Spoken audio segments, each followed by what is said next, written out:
What's up, everybody? Whoa. Explosion. What is happening? It's a fifth person. Go get out of here. Okay. What's up, everybody? It was Alec. So Welcome. It was the spirit of Alec. What's up, everybody? Welcome to another episode of the Wardcast, your weekly source for video game news, machinima, and survival horror discussion, updates on the ward, and more. I'm your host, Sean Clark, alongside Jazz Rich. Merca. Not Alec Funnel. He doesn't have to say anything because he's not here. Carmen De La Cruz. Woohoo! And Shayla Hill. Hi. So Hi. the horrifying dystopian cyberpunk future is coming. Did you know this? Probably. No. It's coming. Elon Musk has implanted the first person with a neural computer interface. Uh-oh. And Musk said that the surgery after the patient, he's recovering well. So that's great. Patient. Yeah, they implanted a neural computer into somebody. Victim. We can rebuild him. We can rebuild have him. Twitter. That's crazy. The operation, which is fucking brain surgery, was done by a robot that removed part of the patient's skull and placed 1,024 electrodes into the region of the brain that affects movement. Saying we're in the future. So the robot put the robot brain in the dude? Yeah. A robot did brain surgery on a human to put a computer in their brain. Like, what the fuck? Holy crap. That's crazy shit. Yeah, apparently the implant is going to allow unprecedented control of external devices. So like you can, like it's going to help like people with like prosthetic limbs and stuff to be able to like control them with their mind, and it's also going to in the future allow people to like integrate with devices. So it's like when you're on your computer, it's just in your brain and you're doing all the processes with your brain. So it's like you don't need a monitor. It's just like it's kind of like augmented reality where things are going to pop up and you can just like navigate the internet in your mind and shit, or like you could operate a traditional computer but with your brain, like you would mouse and keyboard things just in your mind. Like that's insane shit, and it's happening like now. What the fuck? I'm just gonna be like, hey, I think I'm gonna have a melty, so I'll just like restart. But they've been doing that. They've been doing that probably a dozen or more years ago, on a very much scaled down version of that. Just literally a couple of electrodes on your brain to allow quadriplegics to like move a mouse on a computer screen. So Have you seen the Twitch streamer that plays video games with her mind? No. She has like a Neuralink thing, and she can like she beat she was playing Elden Ring with her all of just her brainwaves. How? I know there used to be. It's like basically you calibrate it to certain thoughts. So like certain buttons or inputs are tracked to certain like thoughts. So it's like she would like like her most recent demos with Pal World. So she was like, to throw a Pokeball, she would be like, I just have to think of pushing a boulder or something weird like that. It was interesting. Crazy. But yep. Next, we're going to have the Terminators and the end of the world and the apocalypse. It's going to be great. We're screwed. Speaking of Are you screwed, John Connor? on this week's episode, we're talking about the good and the bad of the Tomb Raider remaster, another new Kojima Productions game, Suicide Squad bombing, and a lot more. There's a state of play. There's a lot of news this week. But before we get into all that, what's going on with Jazz? The Suicide Bomb Squad. So, what's going on with Jazz is that I found my other alternate word hat that actually fits my head. Oh, wow. And it's the one with the dual. I think it says dual. It does. I don't know. It does. Oh, okay. I don't know because it's on the side of my head. I can't see. It's on the side of my ass. I was in my closet looking for a box and a hoodie, and I ended up finding a hat instead. So I ignored the box and the hoodie. Oh, but then I actually did find a hoodie. I found my Claire hoodie. Yeah. My week was cool. It was, like a 20-day week. It felt like super long for no reason. I know February has an extra day, but I didn't know that it was every day. So the 2 days of February this week were super long. But nevertheless, I have persisted. I don't remember much of what I did. Yeah. Wow. I worked. I went into the office because it was our monthly office meeting thing, and that was kind of cool. I mean, the drive is always nice as long as there's no snowstorm, but it was pretty nice. There's not a lot of cars at 6 o'clock in the morning, so, and it's it's not a country road, but it's just a parkway, so it's really nice, and it's next to the Ottawa River, so I like. But yeah, that was the highlight of my work, just driving. But I got to see the peeps, and that was fun. And then I played some games. Games. Ordered some things, as I showed. I have Mark a shirt from Code Blue Cam. It's a YouTube channel that I watch a lot. It's like body cam footage from police. I think I've watched some of Code Blue Cam. I love Code Blue. A lot of the arrests happen in town. I got this shirt. It's like the little Mercon. It's got the little camera. Yeah, they have a lot. Awesome. In the area of Minnesota and stuff. But they're always so funny because it's people who are they start filming after they do wrong shit, and they're like, I'm filming, and the cop's like, all right, I'm filming too. I've been filming since you started doing that stupid shit you were doing over there, yeah. They're not gonna get away, and then they start being super assholey, dumb, and most of the time they're DUI drivers. Yes. So you're or just doing shit they're not supposed to. Oh my god. So funny. Yeah. And so after watching it so much, and over, I think it was a couple weeks ago, they always show you the merch stuff after, and I'm like, you know what? Yeah, I'm getting one. I like having shirts from YouTube stuff that I like, so I've been watching that. I've been just watching my usual YouTube stuff. Otherwise, haven't really been watching many shows because I was watching Cold Case for a while, but then they hit something that I really don't like on an episode. They went there, and I was like, no. So I stopped. I might just skip that episode and go to the next one because I like the show, but can't watch that episode. Yeah. Then I played a little bit of PUBG. Well, sorry, I played a little bit of Running Simulator.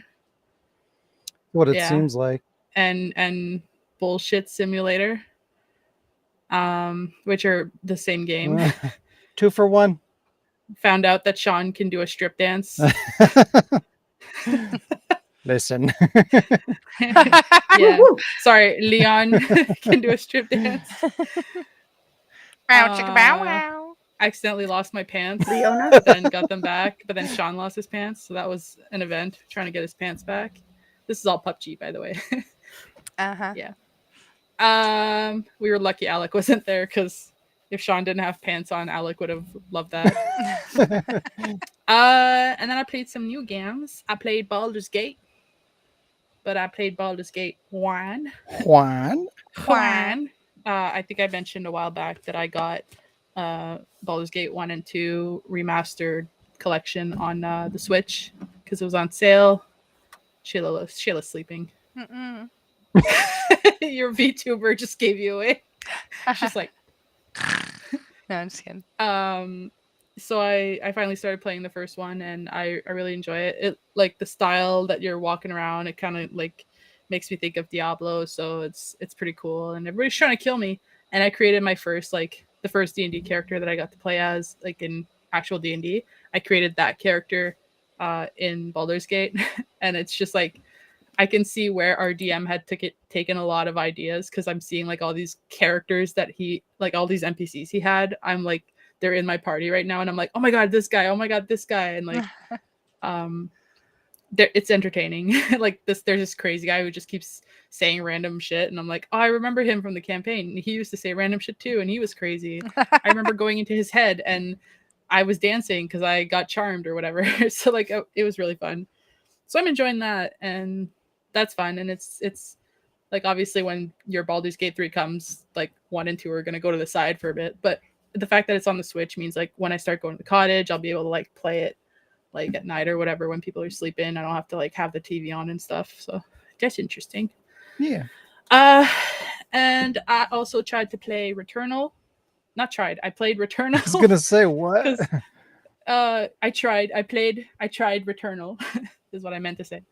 I think that was like it wasn't planned because I meant to say like in a stupid way. I meant to say to Sean that I have returned, but I was like, I have Returnal.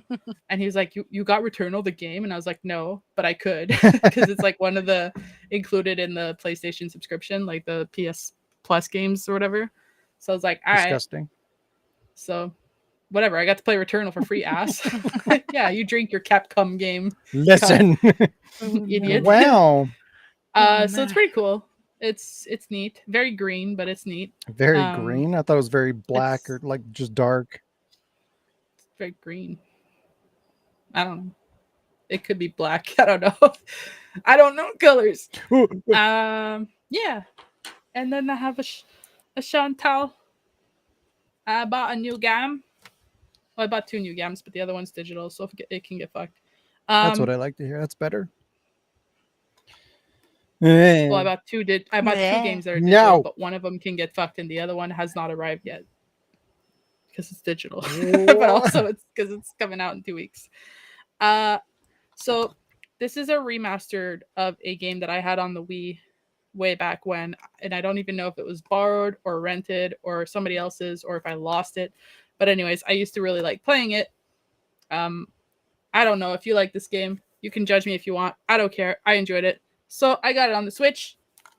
I got Metroid Prime Remastered. Why would you be judged for liking Metroid? Right? That's a good game. That's a good game. People game. were shitting on it because it's not like Metroid, because you're not like, boo, and you're like turning into a little ball, and you're not playing like Metroid because it's like in first person. No, and, that like, one's really good. Yeah, fuck that. But I remember this was one of the first Wii games that I played because, and as soon as I played it, I was like, you could see the reflection of her eyes like on the helmet, and I was like, holy shit, this game is amazing. Right, and like the water I would never like got to run play down it. the screen and stuff. It was The amazing. weathering effects were You amazing. shut in the this game. fuck up.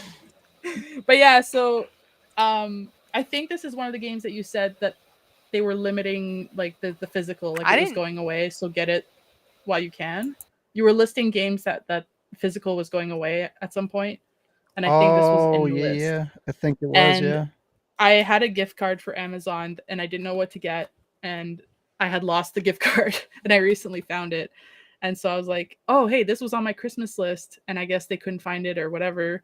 And I was like, hey, well, I'm going to go look before I can't find it anymore. And it was only $40 on Amazon. And it's brand new. Like, it's still sealed because I haven't opened it yet, surprisingly, because it just got here today. But so with the $30 gift card, I paid like $15 for this because of shipping and tax or whatever. So, yeah. that's awesome. Yeah. It's fun to have a Nintendo again. So that's my show and tell, an actual video game. Yeah, I think I like the Prime series more than I like the old school Metroid stuff. I do. I mean, I like the old school Metroid. Like, don't get me I wrong. do too. I just think it's better. The Prime is better. Yeah, like I like. Pew!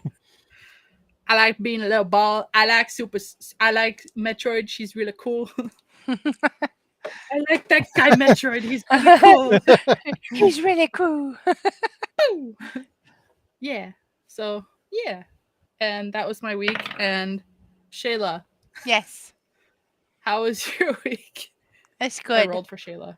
Yay! I got some new games. I got. I got Grand Blue Fantasy Relink. Gross. It's fucking what? Wait, why did you say gross? It's fucking Some amazing. What are you talking about? Digital garbage shit, What? isn't it? No, Isn't what this are you like? talking? Isn't this like one of those like online free to play digital? No, No, Sean's assuming. no. no. Yeah, what the hell? You and your assumptions. No, I could You should never swear assume there a game's is a release. Grand Blue Fantasy whatever So the you're fuck. thinking of so Grand Blue Fantasy is a multimedia project by a lot of the people that are behind Final Fantasy. They went off and did their own thing and created Grand Blue Fantasy, which encompasses an anime, a manga series, a MOBA game, and now the second MOBA. video game. The first one was a fighting game by Arc System Works, and now there Mhm. is a Monster Hunter style like AAA title, basically. Platinum's had their hand in it. It's been in development hell for a couple of years, so it's just now finally making it out. It is on PS5 and PC only, and it's fucking amazing. Plays a lot like Monster Hunter, but it also has like a little bit more meat as far as the story is concerned. And yeah, it's pretty good. You don't actually have to play the other Grand Blues to enjoy this game. It is kind of like a standalone thing. But yeah, it's pretty fucking amazing. It's a really good action game. It's like super, super fast paced, fluid, and it looks pretty gorgeous. I like it a lot. And it is not it doesn't have like the free to play model. It does kind of have some Genshin elements to the play style. I can see like a kind of like if you like Genshin, you might like this kind of thing, but this one does not have any microtransactions or um like loot box system or anything. All the characters that are in this game are unlockable through playing the game and beating the story kind of thing. And then I also play Tekken 8, which is also fucking amazing. I want to play Tekken 8. Yeah, it's really good. It's really good. Story adapted that really cool, like, you know how Mortal Kombat story style is? It adapted that. So the very cinematic.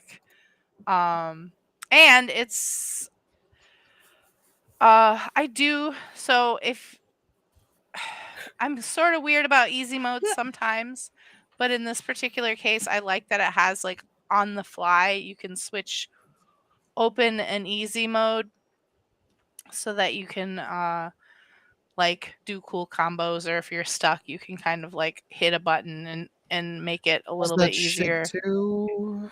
It does. I'm sure you hate it, I but do hate it. I kind of like it because fighting games are really hard to get people to play now, and I like that they're kind of making them more accessible for more people. Because The way if not that enough people, if only Sorry, go ahead. elitists are playing fighting games, like the fighting game scene's like gonna, I feel like it's gonna die or disappear into obscurity. So, yeah. Sorry, go ahead. What was I gonna say? Oh yeah. The way that I look at it is like, I mean, compare like fighting games to like actually like martial arts, like fighting, right? Like Hmm. I look at them in the same regard. It's like, okay, you know, you go in and you learn moves, you train, you hone your skill, you get better, you get more effective, you get more efficient. You go on, you go to tournaments, you win through skill, right? Like, imagine if you could do that in real life and you just like boxers could just like mash a button and be better. You know what I mean? Like it ruins the thing by implementing something I like can see that. that. Like I don't know. I just don't like what it does to the the overall community of whatever fighting game you're talking about. Because you could literally have a button masher kick the shit out of somebody that's like really good just because they have an advantage, because rather than having to do all these inputs and worry about the timing as well, you have somebody that can just mash these buttons and just focus on the timing, and therefore they're better, they're more efficient because of the mechanic, and that's just not right. I actually disagree, because when it comes to fighting games, it's really just boils down to attack and response. So uh, like knowing when to like if you're actually good at the game, like it's all about knowing when to attack and defend, and those basics can trump any amount of being able to do the moves, if that makes sense. Like It's a factor though. It's because like, again, you player, you're going to have to focus on that element, the footsie, the timing, the spacing. Like every player has to consider that. But when you're playing with the way, if you're playing it the way the game is intended to play, you also have to factor in the moves. Okay, well, like how complicated is it for me to do this move? How long does it take for me to put that input in? Like you have to, it makes it more difficult to pull off those maneuvers while worrying about the other things than it does to just hit a button. So it's like it's going to make it more complicated to do combos or certain moves with that timing in mind compared to somebody that doesn't have to focus on that shit. Best I can say is the only way. I'm curious to find out, because I have a feeling that pro players are still going to come out with. I think they're still going to be able to adapt and do just fine against novices, regardless. I don't think it's going to give any. I don't think it's going to give any newbie players any kind of edge, except for when it comes to over the computer, like against AI. But against real players, I don't think that those. I mean, obviously, we'll just have to find out, but I don't think it's actually going to create an advantage, or as much of an advantage as people might be fearing. I don't know. And it looks amazing. I played I played a Fun. lot of Street Fighter 6, and it also has that mechanic. And I played against Michael a little bit, and he was using the newbie mode or whatever you want to call it. And like he won a lot more than I think he would have. No offense to Michael, but like he won a lot more than I think he would have if we were both at the same like settings. You know what I mean? It's like people that want to bring like a custom controller to a tournament, right? It gives you an advantage. I don't think that like stuff's going to be allowed at a tournament anyway, though. Like, I don't know. Doesn't that say something though? I'm not sure. Like it's still undetermined. I just know that like I mean Nintendo's been doing that kind of crap for years, and like I get why it's concerning, but I think it's just gonna help bring more people to a franchise that may be in fighting games in general. I think are in a little bit of trouble if they don't figure out how to be inviting to new people. Otherwise anything's gonna die. So I mean, that's just kind of the nature of things. I think just having the option is fine. If you want to play it on the rink-a-dink mode, then you play it on the rink-a-dink mode. If you want to play it with classic controls on the regular mode, then that's up to you. You get to tailor and agree to what settings or difficulties that you're most comfortable with. And if you never want to touch it, that's fine too. I mean, like never want to touch the. Do you guys want to see my show and telly? Yeah. Yeah. Okay. What you got? Gotta do the. I got. All right, let me pull it up.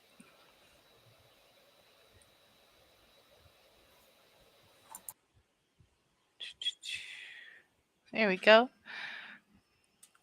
I got these really cute. I went to new Five Below open, and they have these really cute My Hero Academia Hello Kitty stickers, which is like right up my alley. my best boy Bakugo right here. And then this one's kind of old, but I got him. I haven't gotten him since the last podcast, but Scruffy Bumps. It's plushy Scruffy dreadfuls. bumps. Yeah, What? it's a plushie line. They sell they sell a lot of like American McGee stuff.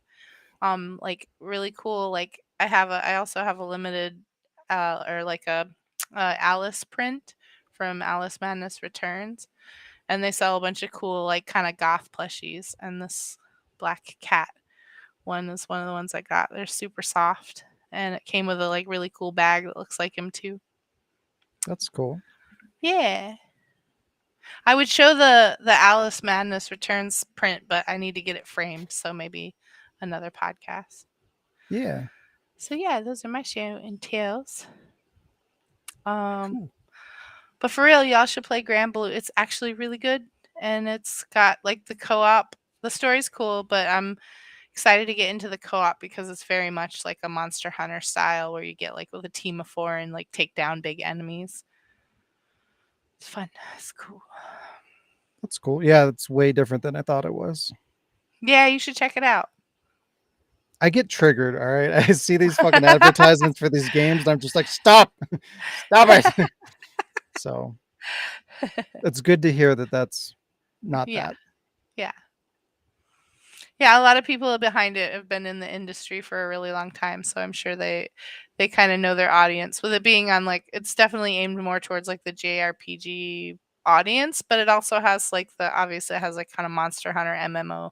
If anything, I kind of wish it was more of a live service because I would love to have frequent updates and like kind of something where they're constantly. So hopefully it has more expansions. I want it to do well.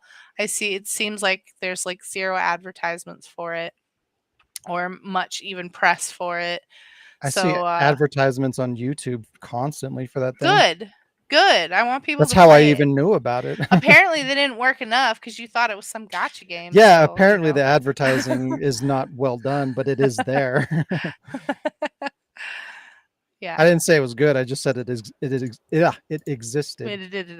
It. So yeah. Welcome back.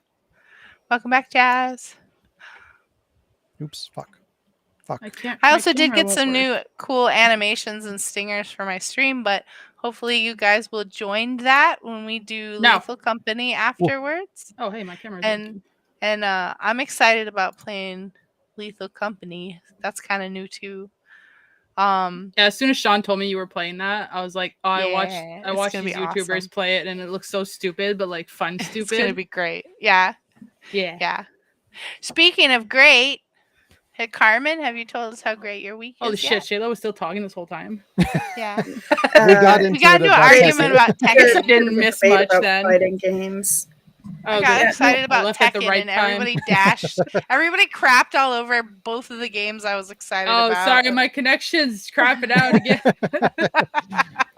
No, you turned me around on Grand Blue, so good. Dang. Yeah. No, my week was a week. It was 7 days long. 7. Not 20. Out of not 20. But it felt long. Didn't do a whole lot of much, just job hunting and so forth. I applied to, I think, about 40 jobs. But getting a lot of scams and spams and stuff. And what is happening to Shayla? Laughing at Shayla's just like... Boop. Wow. But I've gotten back into Doctor Who, been watching Who all week, and I'm trying to get up there to, because the first and only time that I watched Doctor Who all the way through was about the first season of the 13th Doctor, the female Doctor. But I really want to catch up on it now, and so I had to watch the whole thing through all the way through, obviously. So I'm almost getting caught up. I'm about That was No, I still terrifying. probably have about 3 or 4 seasons to go, but I've been working on that. And has anyone heard of Has Been Hotel? Jess is trying not to laugh. I'm not trying not to. I am. I was kind of Yes. aware. Yes, that's the short answer. Yes. Yeah. Wow. So I've been trying to watch that. It looks really good, but I was kind of in a down kind of mood. So I got about halfway through the first episode, and I don't know if it's going to live up to the hype or whatever. It seems okay. That's all I can say. It's different. I do like musical type things, but I'm not quite sure if it's hitting that if it's hitting that Face. sure. But no, we'll see. So I have some good hope for that. Have I played any games? Does Tetris count? No diz. Yeah. Yeah. Right. It's a game, Because isn't I did it? a bit of it is No. Tetris on Was my it a- phone. Nope. That's what I was gonna ask. No, I tried the Tetris. I forgot if it's called Cosmos or whatever. But about a month ago, I tried Tetris on the PS4, and I hated it because the one fundamental gameplay aspect that has been since the 80s, they changed it, which was the ability to turn your tiles, and I hated it so much. I was so frustrated that I uninstalled the whole thing. Excuse me. What? There's a Which- Tetris took- that you can't rotate the I pieces. yeah. I'm playing Pac-Man, but you can't eat the dots. Right? What?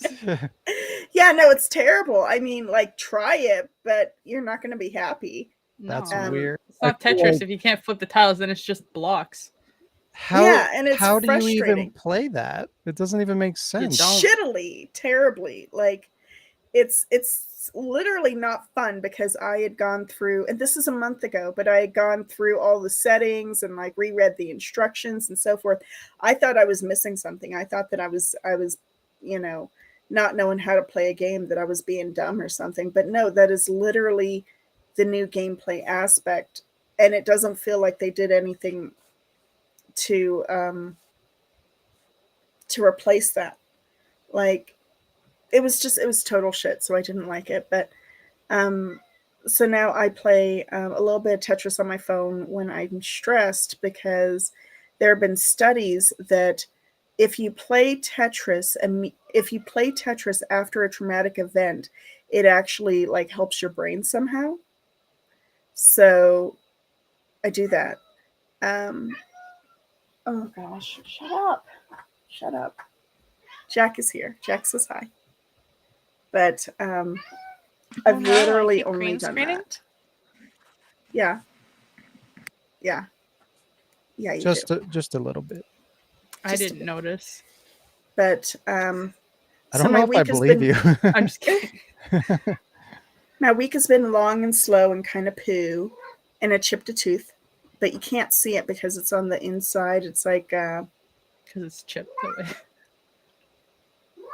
it's like the inner part of my tooth chipped off, so I have a dentist appointment for that. Luckily you can't see it, but like, I'm afraid to eat cold things now.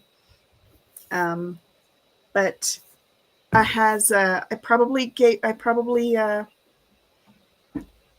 probably showed and told this before, but I was having a conversation with Sean the other day, and I was like, we should watch party something. He's like, what do you want to watch? And I was like, well, weren't we talking recently about who's that? I Excel missed those Saga? box sets. You missed them? The This is big, I only bulky have fucking DVD box sets back then. I only Where ever you had you buy 3. volume 1 and it comes with a big box, and then you have to buy the overpriced additional discs at like fucking $30 a pop.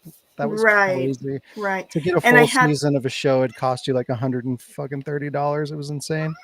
which is why I never really collected much. So I had I had only ever had 3 box sets, and I think, shut up, Jack. I only had ever 3 box sets. One was Ozymandias, one was Tenchi Muyo GXP, and the last one was my Excel Saga. But Excel Saga, I bought it in an entire set. So I still have this, and I am looking forward to watching this if anybody wants a bit. Wish I had that box set. I keep it, you know. I Me have too. the one that looks like it looks like it's hentai. What? And Yeah. man, I hated to get rid of my Menchie hat. I had a Menchie hat for years and years and years. I have an actual Menchie somewhere.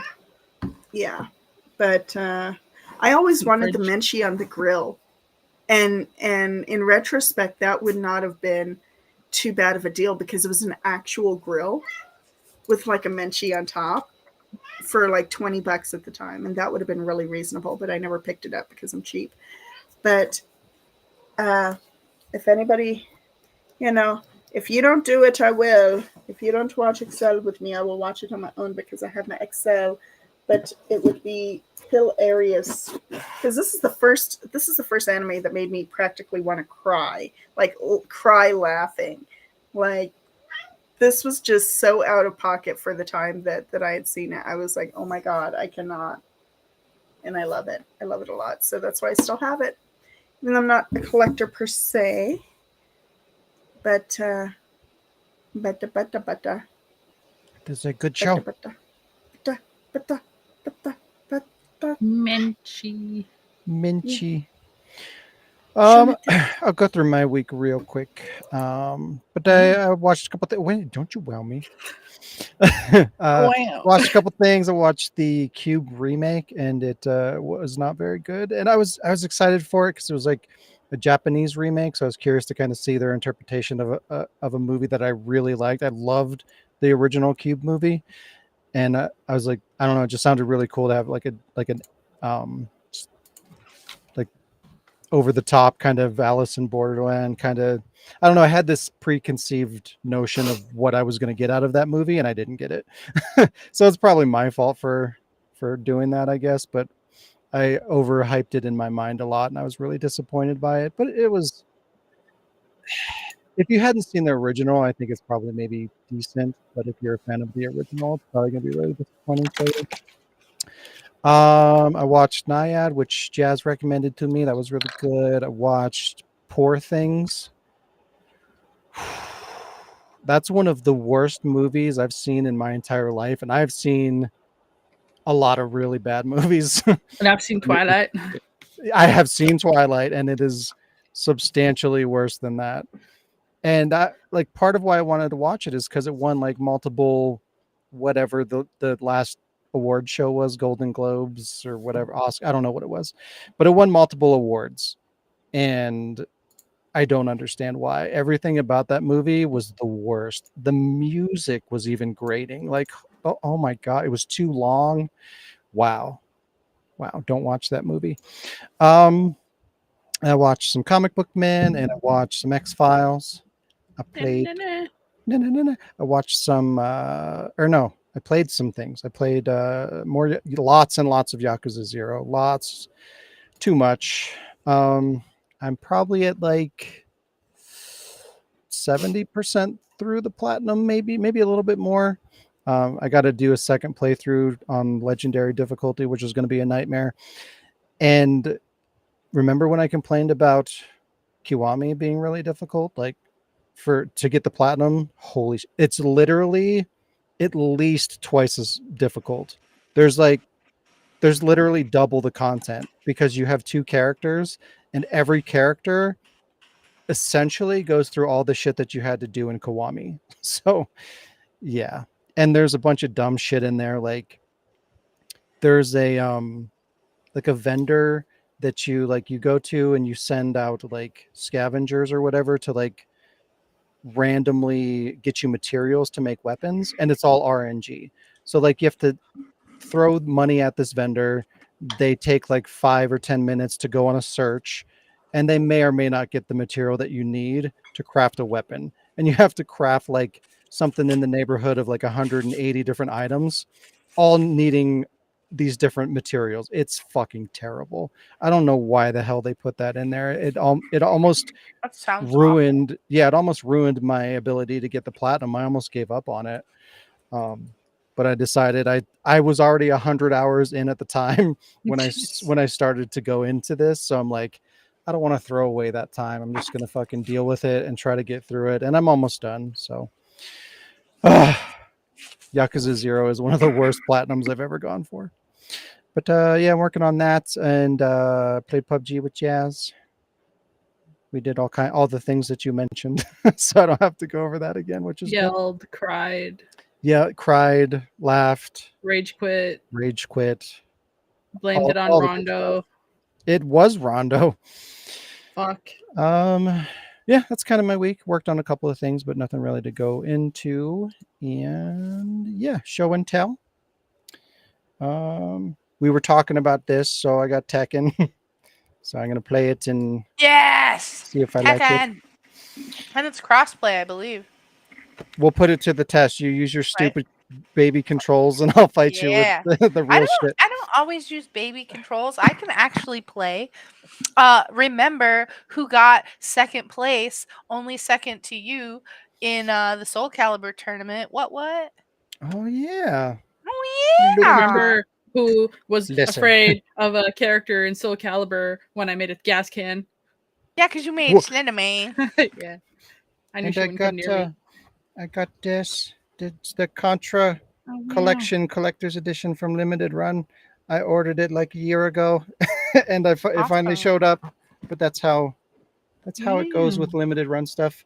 But it's got a physical copy of the game, and I don't remember what else it comes with. It comes with a lot of stuff. It comes with this box.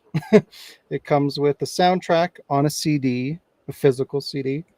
Comes with a steel book, reversible poster, a retro style dust sleeve, kind of like a Nintendo sleeve, acrylic standees, enamel pins, a framed lentacular art print, mini replica flying capsule, the history of Contra hardcover book, and a keychain. Yeah, this is kind of shitty though. Like I don't know, just kind of Wow. underwhelming. Like the box, like doesn't it just look kind of cheap? I mean the box art in the Because front you're is supposed cool, to open it. but like the side, it just looks kind of lame. Like the last couple collector's editions, like the Doom one and the Castlevania one that Limited Run did, like they were both in these like shadow boxes with like 3D art, and like they looked really cool. And that one cost just as much, but like that's what they send out. That's kind of disappointing. Weird. Yeah. But either way, I like Contra, and it's cool to have that Me collector's too. edition. Yeah. And I think that's it. Yeah, that Contra in particular looks really good. I bought it. Yeah, I also got I got a copy that I can open and play digitally, as well, but so I yeah. don't have to open the collector's It's like edition. But yeah, so I'm gonna play. I did the same thing with Castlevania, so like I can play all the nice. Castlevania games and not have to open up the collector's All the edition. games. But all the games. that was my week. Which is You said it like Mario. it's Time for an news. overwhelming news. Yeah. But before that, we got a little surprise Oh, yeah. for everybody. Oh yeah. A freaking super creepy Jack just slowly rising in flame. I got a little surprise for Sean and everybody here today. I was busy this week. Oh wow. The result was Oops, an overwhelming sorry. 10-second. But yeah, Sean's gonna show you what I did. I just have to find where I put it. Everybody kept nagging me. Oh wow. Where's my desktop? I lost my desktop. Your desktop. Mine's desktop. here. Where the hell did I Top put of my that? desk. Give me uno I momento. worked really hard and did things that I never did before.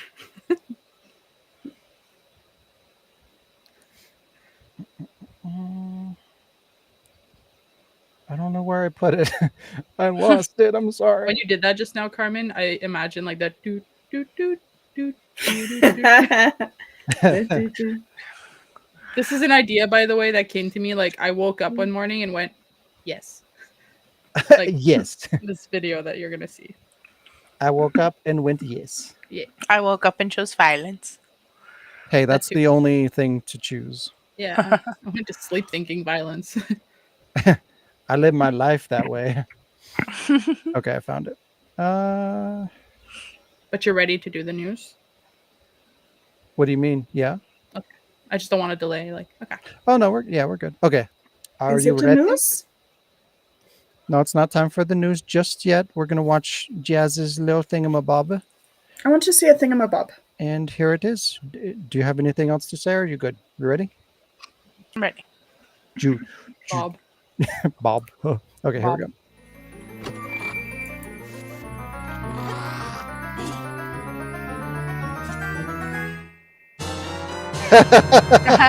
That's awesome. I've done That's it. so good. It's short. It's sweet. It was just Wow. so Right to the spontaneous. point. I It's the recorded the footage news. on my own on my Switch, Yeah, I but guess And, I'll remove this other thing. and I played with some new effects that I've never used before. Cut That's right all. to the chase. Well done. Well Yeah. done.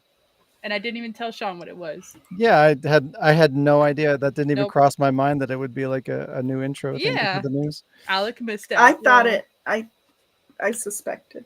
Yeah. I was like, Yeah, I I was trying to be guess- obvious, like, is your news ready? Yeah. Well, not only that, but when you told me that it was short, it was like 10 seconds, then that was a pretty big Yeah, clue too. I'm but like, I what the worked- fuck would you it have took possibly me made Quite that's a 10 while. seconds? I had to keep like cutting and cutting because like the Switch has like the things on the side for the 64 games, but yeah. So there's a state of play. There's a shit ton of news just in general. So we're gonna just get right into it. Here we go, everybody. Strap in. Strap on, everybody. So because there was no Oh. time, there are going to be very bare bones images for all the news things. I barely had time to just whip these basic images together, but at least we have something to go by. Yeah, basic. What That yeah, picture Spec basic. Ops the line. It is.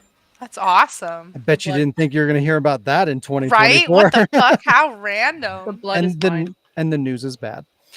Spec Ops the Line is disappearing from digital game platforms. No. It's going I'm glad I have bye-bye. the physical. Yeah, me too. Exactly. This is why physical is important. But Spec Ops The Line was an amazing third-person shooter that approached the genre from a different, more shocking angle. The game made large waves in the video game industry in a time where the industry was flooded with forgettable third-person shooter titles.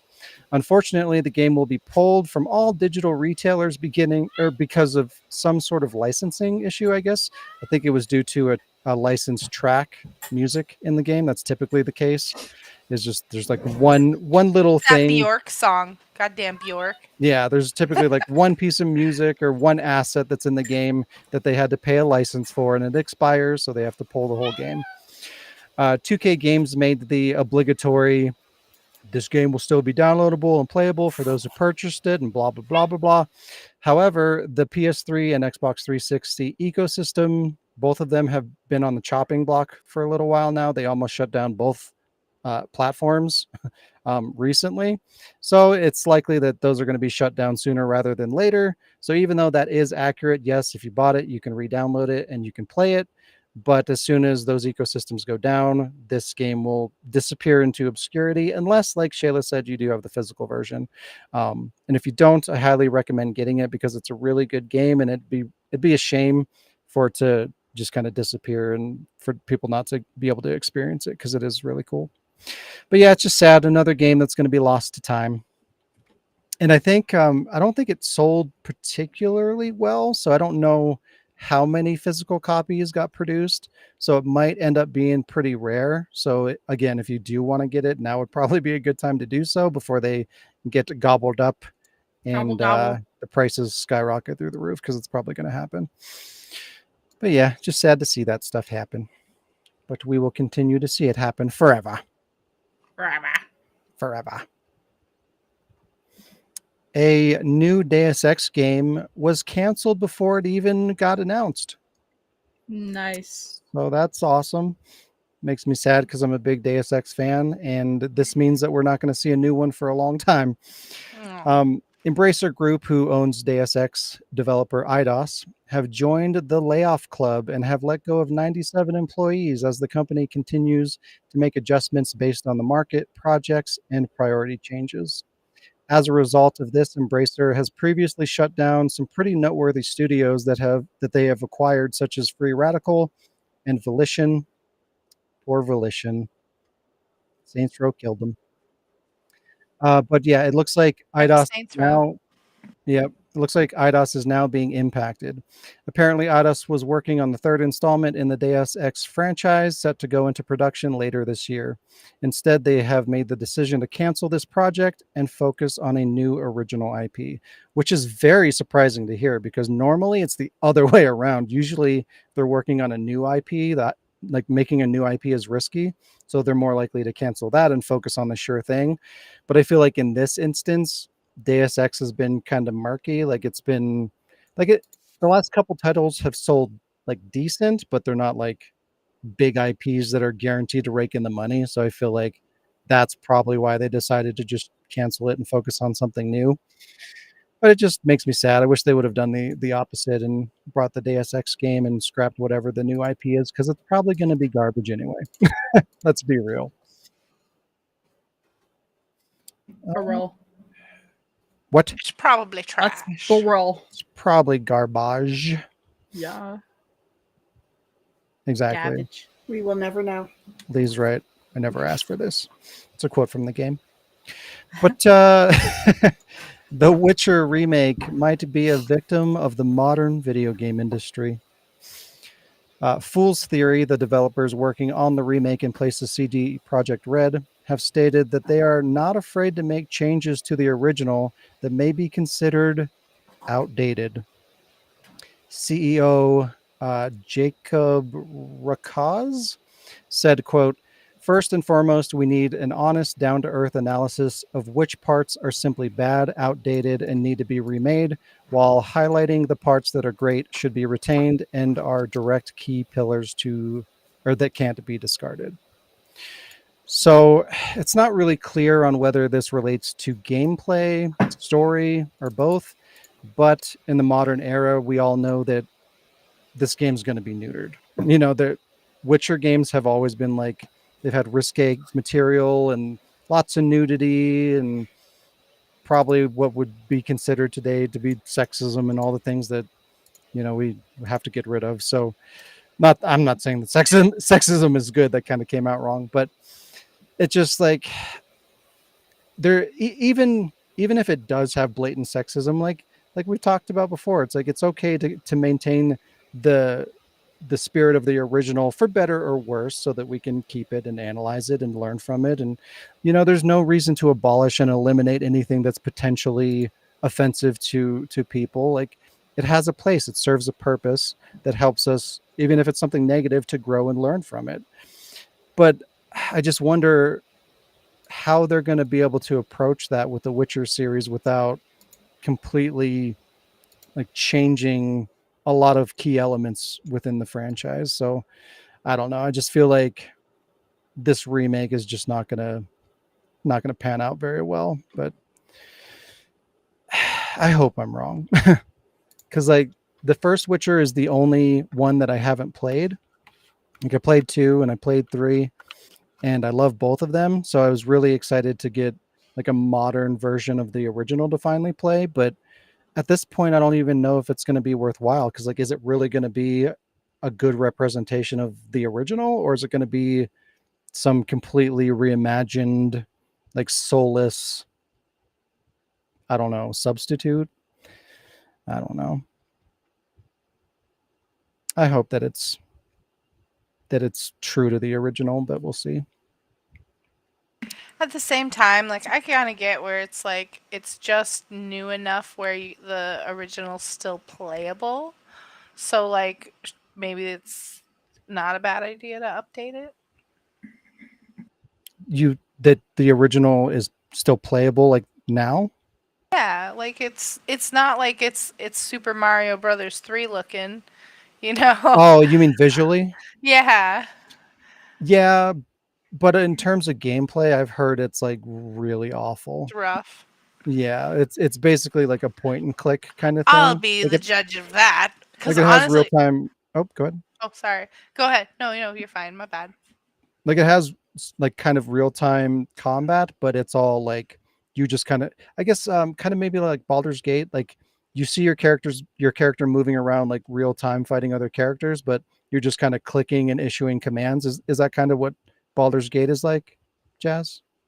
Because you described it a little bit to me, and it kind of sounded like I that. know I'm not good at describing it. But like you like click on the one that you're attacking, and then your character will just like keep attacking. Like my character's ranger, so she'll just keep attacking with the bow. If I go closer, she'll pull out her melee and start attacking.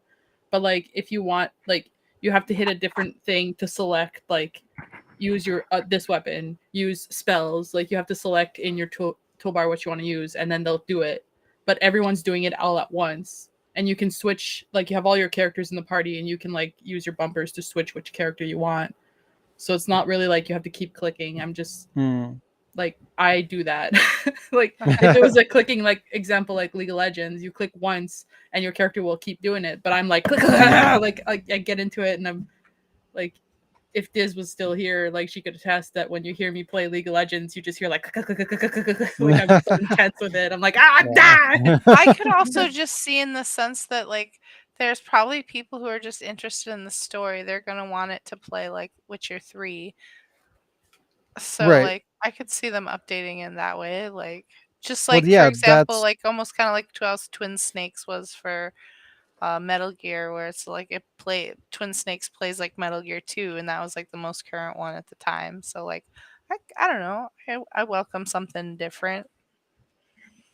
yeah, no, those are the changes that I agree with. I want them to update the gameplay to modern standards. Like if they ideally, I mean, even people kind of shat on The Witcher Oh, are 3 in you saying terms he's not of gonna like of slap her butt and gameplay. call her sugar tits now or Right, something? exactly. Yeah, like that's kind of the character that Geralt is, he's kind of like a Okay. Oh, womanizer and gotcha. shit like that. I And see where you're going with this. so Okay. yeah, I feel like they're going to modify the content of the story. They're going to tone it down because they don't want to offend anybody. It does need to, like, to me, I feel like they should just rebuild it in the same engine as The Witcher 3 because I like how that game played, even though not everybody did. But that would be the ideal way to approach it because it would have more interactive, more in-depth gameplay, and that is a good change. But I just don't want them to fuck up the story and to censor it too much is my problem with it. But they haven't come out with any details yet as to what these changes will be. No, Right? they So haven't. It's it's Go ahead. just corporate speak. Oh, we're gonna. I don't know. Are they trying to like whet our interest or what?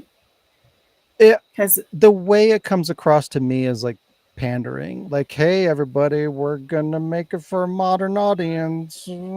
Like that's how it comes across to me, and that's my concern because like not modern audience in terms of hey quality of life improvements, modern audiences in we're gonna make it so that nobody gets offended kind of a thing. And Okay. All right. I'm if gonna they say do one that, thing. I promise you it will hurt the Witcher games because I'm gonna say one that thing in kind the. of content is there. I'm gonna say the one thing in the defense of those kind of statements, in the sense of uh, like I feel like Resident Evil 4 modernized Resident Evil in a way that made it like make a little more sense and take itself a little bit more seriously. That could be maybe what they're talking about is just like make it actually. filling plot holes or filling. I don't know. I get it. You think that you're worried they're not filling plot holes, but virtue signaling. That's what it sounds like. And that's Yeah. typically the case when a company makes a statement that sounds just like that. That's typically what they're talking about. So that's my Yeah, but what if concern. they like bait and switch? What if they like say those words and then you play it and he's like even worse? That'd be fucking hilarious. edgier because that's the world we live in today. Is Well, no. We live in an edgy world. Are you kidding well, me? no, right I mean now? like I'm still yes, but I haven't watched network TV in ages and ages. Like not true network TV that like you turn on your television and get your free channels or whatever. I haven't watched network TV in ages and ages, but I'm still dumbstruck that they at the amount of cursing in regular, like, it's silly. It's silly because we're over here like, fuck, bitch, motherfucker, da da da da. But to see it on network TV is really shocking. And so that shows, that's just, even mentioning that is just an example of, like, we are edgier today. We are, in our whole language and everything, we're just touching different, not topics, but you don't see the world today as you did in like the 80s. It is a different world, and you see it in a different way and whatever. And so you argue that we've gotten a lot softer and stuff, but we've also gotten edgier. It's just different. It kind of feels like it did one of these things, like down and up and down and up and up and down, and some of it's up and some of it's down. So yeah, we're I feel edgier. like the edginess though that you're talking about is like, we compensate. We've lost our It's like, innocence. yes, there are elements, of course, that are more edgy than compared to whatever the 80s or whatever. Yes, things have escalated in some ways, but on the other hand, it's like when we have this edgier content, it's also encapsulated in this, like, like there's a rating system. It tells you what it's going to be, and that continues to be more and more thorough. It's like, if you're offended by X, Y, and Z, there's a warning in front of it, kind of a thing. And it tells you, like, when you look at some of the streaming platforms at the top, it's like content includes whatever, all the things that you're talking about, sexually suggestive sexual themes, language, tobacco. right? So there's plenty of labels and warnings and things to ward people off that are going to be offended by that. So, like, it's not like you're just going to come upon it and be a victim of this vulgar language or whatever. And that can happen, but that's really on you if you're just not paying attention to what you're consuming, or the parents that are allowing their kids to be put in these situations where they consume it without any regard for the content. The warnings and the softness of it is there to prevent it from impacting people. We're being But back in affected by the aspect of that, like, the more people, the more global media becomes, the bigger the reach, and the more likely that someone who's really dumb will misinterpret it and cause a lot of chaos. So you have to, unfortunately, be careful of the one person that ruins it for the whole class. Yeah. Right. And that's the thing too. It's like you go back to The Witcher, and it's like, okay, well, we're going to completely water down the entire experience and disappoint the entire Witcher audience for the 4 or 5 people that are going to get offended by this, that probably won't even ever play the game. And it's just kind of silly. Like, there's no need for that. Just slap a warning on it and you're good to go. And if if the individuals don't adhere to that, they don't look at it, see the warning, and turn away, then that's on them, and that's fine. And that should be the end of it. I love, not love, but I like the fact that there are ratings, and I like the fact that there are explanations for the ratings, and I agree with you in that aspect that, it's not just buyer beware. I was going to say buyer beware, but the information is there to make an informed decision. So inform yourself. 100%. And yeah, it's not 100%, but that's just basically, I agree with you. Long story short. Okay. It's like, no, I was just going to say, like, well, everything I was going to say was just going to be a reiteration of what you were going to say. So I was like, well, what he said. So. Yep. Dead by Daylight is getting more costumes for Alan Wake, I guess. So that's a thing. On February 7th, the Alan Wake crossover is getting an update. Joining the Alan Wake 2 character will be the original Alan Wake skin, his American Nightmare outfit. Saga Anderson and Rose Marigold from Alan Wake are going to be joining as well. There will also be a new casual outfit for Alan Wake that I guess they're creating specifically for this version. So yeah, if you like your Alan Wake and your Dead by Daylight, there's more of it for you to get. Speaking of Alan Wake, Alan Wake 2 adds the ability to make the game less scary. See, this goes back to what we were just talking about. Like, why do we have to coddle everybody? It's a horror game, for fuck's sake. I mean, what? Among other updates the patch provides, the most notable is, quote, the much requested option to tune down the horror flashes, which allows you to choose between low and normal horror flashes, visual and audio intensity. I don't know what horror flashes are, so I don't really Like- know exactly what that means. Probably like a Could that jump be for scare type. epileptics? Yeah, could that? Oh, maybe. It might not just be for the. Does it specifically say in It- order to make it less scary, or is that your No, assumption? it says that specifically. Yeah. Okay. Because I was thinking, Yeah. first thing, I hear flashes, and the first thing that comes to mind is epilepsy. So Right. That's what I thought at first too, but no, they make no mention of like epilepsy or any kind of like health concerns. Hmm. They specifically say that this is whatever this is implemented to make it less scary. Hmm. Like people were complaining that it was too scary, and whatever they're doing is to fix that. See, back to the ratings thing.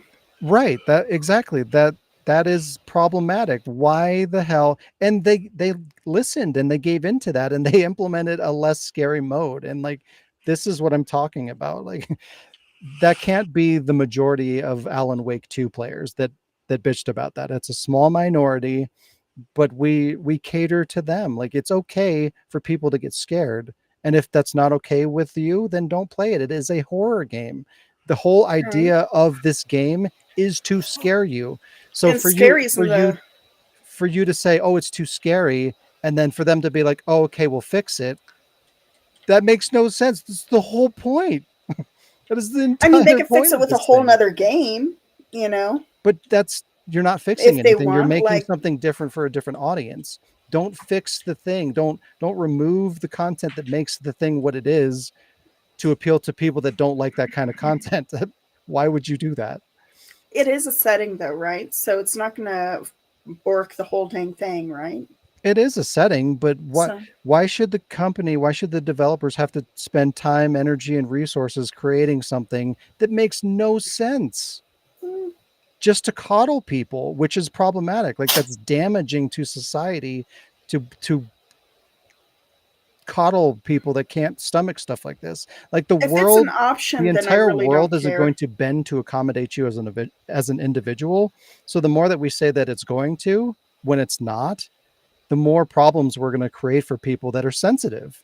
Like you need to understand how the world works. Like just So you're because saying to like pull I can yourself walk up the I can walk across the street and believe that a car's not going to hit me because they're all going to, bend to my will. I think it's more of a sign that not enough people are buying Alan Wake, so they're gonna have to appeal to more people because obviously it's not cutting it in the sales department. I think that's what really controls if this it. was a one-off thing, I would agree with you, but it's not. It's you see this shit happening constantly all over the place.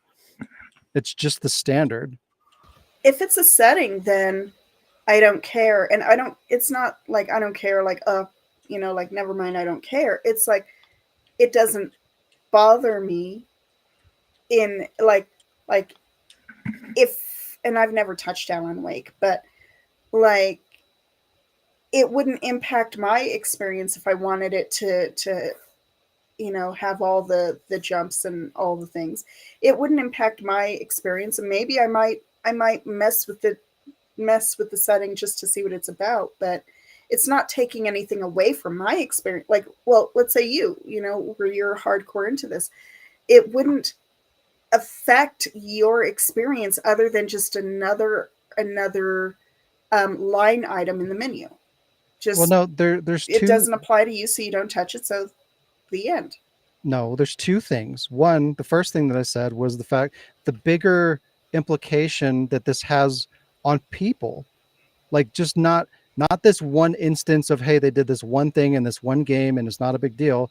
It's the fact that this is happening all over the place constantly, one after the other, with games and movies and media.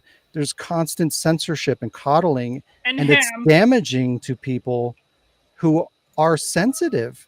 Because, like I was saying, the analogy of walking out into a fucking street, and if the world is telling me I can just casually walk out to the street, I don't have to look at the traffic lights, I don't have to pay attention because everyone says that everyone's just going to accommodate me, and wherever I'm going, they're going to get out of my way. That's not how the world works. If I'm going to There's go out countries into that the do. middle of the street with that mentality and a car comes and isn't paying attention, I'm going to get hit. So like we're setting these people up to Die. to die, to not like Ow. grow up and learn and understand the real workings of how the world works and how you're going to navigate life, because we think that everything is just going to fall into place, and if I have a problem, it's going to get fixed, and that's not how things work. So like we need to draw lines. And the other thing is, the way that this affects me and the Alan Wake thing is the fact that, well, they spent time and money and effort creating this mode. Well, they could have spent all those things making a physical version like Mm. that. What? It's like they made this digital only to cut costs. You're telling me that creating this new mode and making this adjustment cost $0 and zero hours? Bullshit. There's no way that's true. So like the money that they could have spent making the version that I wanted that would have got me to buy this game was still spent just doing something that didn't need to be done in the first place. So that's not great. I mean, I understand that, and I agree, but I disagree. I definitely disagree with your conclusion about the overarching meaning of all this. But I just feel like the numbers will show. If it works, it works. If it doesn't, it doesn't. And it's I'm not saying that like, oh, I'm happy that they have it there, because it's not the same as every time I talk about like difficulty settings, and it's not the same as accessibility standards, or not standards, accessibility settings, like where you could turn like your crosshairs different colors, or contrast up and down and things like that. I've been dyeing my crosshairs since I was 15. Same, but I don't know. We'll just have to. We'll have to see how the market, or how the audience responds to that. We'll just have to see. But to me, it's just like it doesn't. It's whatever. Kayla's head looks like it's breaking. Sorry. Rip She's me. all the way over here. But no, for me, it's just it's literally whatever. I know it's a lot of money. It's probably more money than we'll ever see in our lives at one point in time. But I liked Monty. they're not neutering it. That's my point. Is that they're not neutering it, so it's literally whatever. They haven't. If they had gone in and did a patch to cut shit out, then I'd be like, no. I just don't think you're looking at the bigger picture, because like this is how everything starts. Like digital was the same thing. It's like, it's not hurting anybody, so let's just do it. Now physical's going away. Like that's how everything starts. Like optimism is good, just not 100%, not dialing optimism up to 100 all the time. That can be damaging. Everything in moderation. But we're going to go to the next thing, Mine goes to which is garbage. The new guitar controller, or a new guitar controller, is being made for Fortnite.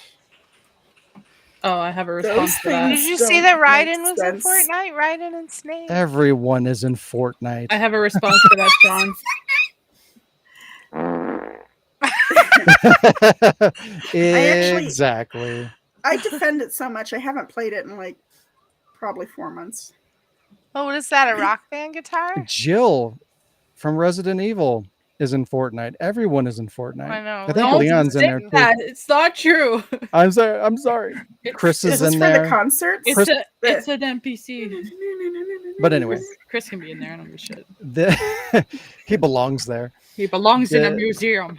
This new Riffmaster wireless guitar controller is made by PDP for Fortnite, which will have some sort of rock band style music rhythm game inside of it as part of its Fortnite festival. The Awesome. controller Oh, Shayla's the first one to get kicked The out. controller is also compatible with Rock Band 4 and will be available in the spring. Welcome back. There you go. Leo's looking forward to someone getting kicked out over Fortnite. So Hey, Shayla, do you play Fortnite? No. Oh, damn. I just thought it was a cool concept because I love rock I love Rock Band. Band well, too, you should but have heard last week's episode. Same. Then Rock Band died because of this. yep. You know where you can play a lot of good Rock Band? In hell, In On Rock, Rock Band. Band? which you can't anymore because Hmm. I still have stuff for you Rock still- Band. you bought me a guitar Downloaded? for Rock Band once. Did I really? Wow. Well, So glad we've been friends for so long that you remember most of it, but she not, forgot all of it. right? I forget What's your everything. name What are you again? talking about? What? Suicide Squad is a mess. The That picture. the That newest picture's a the mess. newest and probably last entry of the beloved Arkham franchise, Suicide Squad, is facing a lot of backlash. Hey, everybody, this is your time to be shocked by this because no one was expecting this to be a thing. Oh, what? The game is being deeply criticized for its handling of both the DC characters and the Arkhamverse. Slight spoiler warning, kind of ahead, if you It care. It's in the title, though, but the story does, in fact, focus on the Suicide Squad killing the Justice League. They all die. But, I mean, if you're shocked by this, like, it's literally in the title. It's called Suicide Squad Kill the Justice League. So it's not a big spoiler. But, yeah, Spoiler, so Martha's dead. this in itself is a fine concept. I think it's actually a cool concept to, have the bad guys killing the villains. Like, I think that's interesting and something that hasn't really been done before in video games. Like, I like that idea. It's more of the handling of how they did it. But yeah, the way that they handled it is very, very insulting to fans of the source material. The send-off for Batman in particular was done so poorly that it's being perceived as a slap in the face to the Arkhamverse Batman fans, and also insulting in terms of like a farewell to the late Kevin Conroy, because this was his final portrayal as the character, and they treated him really, really shitty. The game is also covered in modern day woke political content, which is unsurprising, as it's well known that Sweet Baby Inc. was involved with the game's production. We're not going to talk about Sweet Baby Inc. today, but maybe down the road we will. But basically, it's a corporation that's literally taking all these companies under its wing and mandating that it implements certain types of content. So there's a lot of that going on in there as well. But that's not all. On top of all the story problems, the game is an online-only title, and that's, of course, causing issues. The game has been criticized for a multitude of performance problems as a result, including game crashes due to connection issues sending players back to the last checkpoint, which could cost players as much as a half hour of lost progress, simply because your single-player game session had a connection hiccup. Wow. And once booted from the game, you may not even be able to get back into the game for hours on end based on server issues and demand. So you're playing your single player experience, having a good time, hasn't saved for a half hour, boots you out for no reason, and then you can't even boot it back up for upwards of several hours. Great. Nice. Fun shit. Sounds great. Enjoy your $100 game if you bought the deluxe version. Fix your servers, yo. And the icing on the cake, many players booted up the deluxe edition, the $100 version of the game, to find that the game was automatically completed. What? Wait, They turned on the game and everything was unlocked. It says you beat the game. Here's all your trophies. Everything's unlocked. You beat it. Like a fuck? bug Yep. opened. Which is Or- really ironic for a live service game that's literally designed to keep you playing for as long as Glitchy. possible. For it to just open up and be 100% completed is fucking hilarious. So was it like a bug or was it like a Yeah, it was a bug. feature of No, it's the? a bug. Oh, okay. Okay. As a It's result not a of this, glitch. It's a Alex gonna play feature. it. it's now. a feature. Alex Yeah, gonna play it. He'll have a platinum in 2 seconds. Yeah, I mean, there you that's go. what deluxe means. Yeah, just auto unlock everything. But as a result of this, Rocksteady had to shut off the servers for the game for several hours, which prevented players from getting the early access that they paid for with the deluxe version.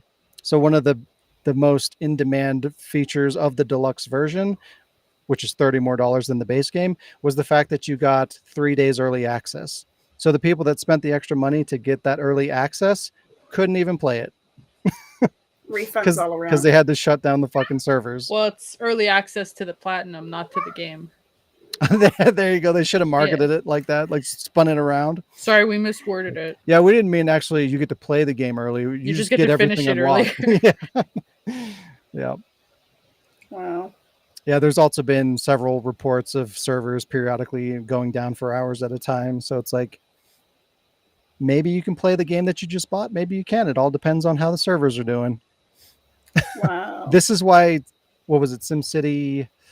I don't Early remember. access to frustration. I don't remember what year it was. It was like SimCity 2020 or something. It was online only, and that game no longer exists because they couldn't situate the servers. Like you always had to be. It was a offline or not offline. It was a single player game, but since you had to connect to the servers, they couldn't get that figured out. There was always server issues and dropping players, and people always couldn't connect to the servers to play this single player game. And they could never fix it, so they just scrapped the game. Like they had to pull it from all the digital retailers, and they completely just delisted the game. It's gone, like it never existed. I seem to remember Just- that because it was on mobile too. Yeah, And now just it's not. because they wanted it to be a service-based game. There's no need for it, and because they made that decision, that game no longer exists. It's fucking stupid. Someone dropped the ball at the studio. Ball Factory. Yep.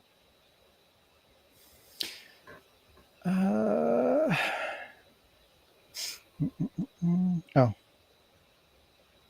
Final Fantasy. Jesus. Square Enix wants to remake Final Skip. Fantasy VI, but it may never happen. Final Did they- Fantasy Wah, wah. Wah, wah. Final Fantasy VI director Yoshinori Kitase says that he's aware of the huge demand for a Final Fantasy VI remake, and he would love to do one. The problem is the remake would take, quote, around 20 years to make. He claims that in the case of Final Fantasy VI, it would be much more complicated to remake Final Fantasy VI compared to Final Fantasy VII, which Darn. was already a massive undertaking and has around a 10-year development cycle. He says because Final Fantasy VI is a 2D pixel art game, they would have to completely redesign the entire game from story to graphics from the ground up. That, in addition to the amount of content and characters in the game, it would be a massive undertaking. Despite this, Confusion. what? I'm almost done. Despite this, Kitase and many developers at Square Enix are eager to take on the project, and they would like to do it at some point. What were you saying, Carmen? Makes no sense because if they would have to redo it as if it were the ground up, then what is their typical their what do you call it? I forgot. Like not life. Their cycle but their takes a long time, though. Their Like, think about how their long Kingdom typical. Hearts. No, but what Or is Final their Fantasy 15? what Even is Final no, their Fantasy Kingdom VII Hearts. remake. Yeah, Kingdom Hearts was worse. Y'all. what is the typical length of time it takes to start from scratch? Period. Why would it take 10 to 20 years? Why is that a thing? So you Apparently, so because like they probably have an idea of what they want to do, and it's probably similar to the way that they're remaking Final Fantasy VII. And we're talking about a game that is apparently, according to them, much smaller in scope compared to 6, and that game is being split into 3 games and is being developed over a 10+ year cycle. So they're just assuming, I guess, that it would take double the time because of the content. Yeah, they're just So saying it'll be it's 6-1-2-3-4-5. But like, even though they're 6-5. remaking a thing, like, I understand too, like, I don't agree with 20 years. I feel like that's insane, but I understand like what he's saying in terms of like it being a lot more complicated to remake 6 compared to 7, because like at least with 7 it was 3D and you had kind of a roadmap of what that would look like, and they built off of that, where like they're taking a 2D sprite game with essentially no graphics and they have to come up with assets for everything. You know, they have to imagine like, what does everything look like in 3D? Like they have to do like 10 times the detail. I mean, way more than 10 times the detail. They have to do way more detail, and so much more is going to have to go into like the artistic elements of it. Like they have to redesign, they have to reimagine, resketch every element of the entire game, the entire world, all the buildings, the characters, what everything would look like. But they also have the limitations of making it fit in line with the original. So I could understand that being really complicated, but I still think 20 years is a little insane. Yeah, I still struggle to realize or struggle to understand how it would be different than starting from scratch with a new project. It would just be a new project, plus you have, let's say, in a way, you already have the script. Is it the fact that they can't? I guess I would say the only thing is those people have been developing those games for a really long time. So I would have to say, to some extent, I kind of take their word for it. Like, you know, I don't know. At this point, they kind of how long the kind of stuff they like to produce takes. Also, didn't they already remake some of the Final Fantasy? Like, I think, I don't know if it was 1 through 5 or what, but they already made a few of them with chibi sprites, with little. It was like 3D, but they were. But I think what they're trying to say is, if they remake 6, they're not going to do just chibi sprites. They want to actually make it right. Yeah, no, like fans are demanding that they do the same thing that they did with Final Fantasy VII Remake with 6. Like they want it to look like that and to be that scope. So they're like translating that old ass 2D game into essentially Final Fantasy VII Remake could be a little complicated. But again, I feel like if they gave the same development cycle, 10 years or so, I feel like there's no reason why they couldn't make that happen. Yeah. But we'll see. Could even be based. I didn't even think about this. They could even be basing that on the fact that like they know they want specific talents to work on it. Well, what if those those specific talents they want for it are already working on like 4-year projects, those kind of things. So those might actually be like a factor as well. I mean, they did mention that like if they were to do that, obviously it wouldn't happen until after Final Fantasy VII Remake. And I'm sure the talent that you're talking about is probably working on that right now. So exactly. I don't think they're saying like, from today, it would take us 20 years. I feel like they're saying like, whenever we start doing it, it's a 20-year process. So I don't really think that's a factor, but I guess I just have to hear the interview. Yeah. Yeah, so Last of Us, we might see more Last of Us games. Is that good? No. Maybe. Naughty Dog broadcasted. Never played them. What? Wow.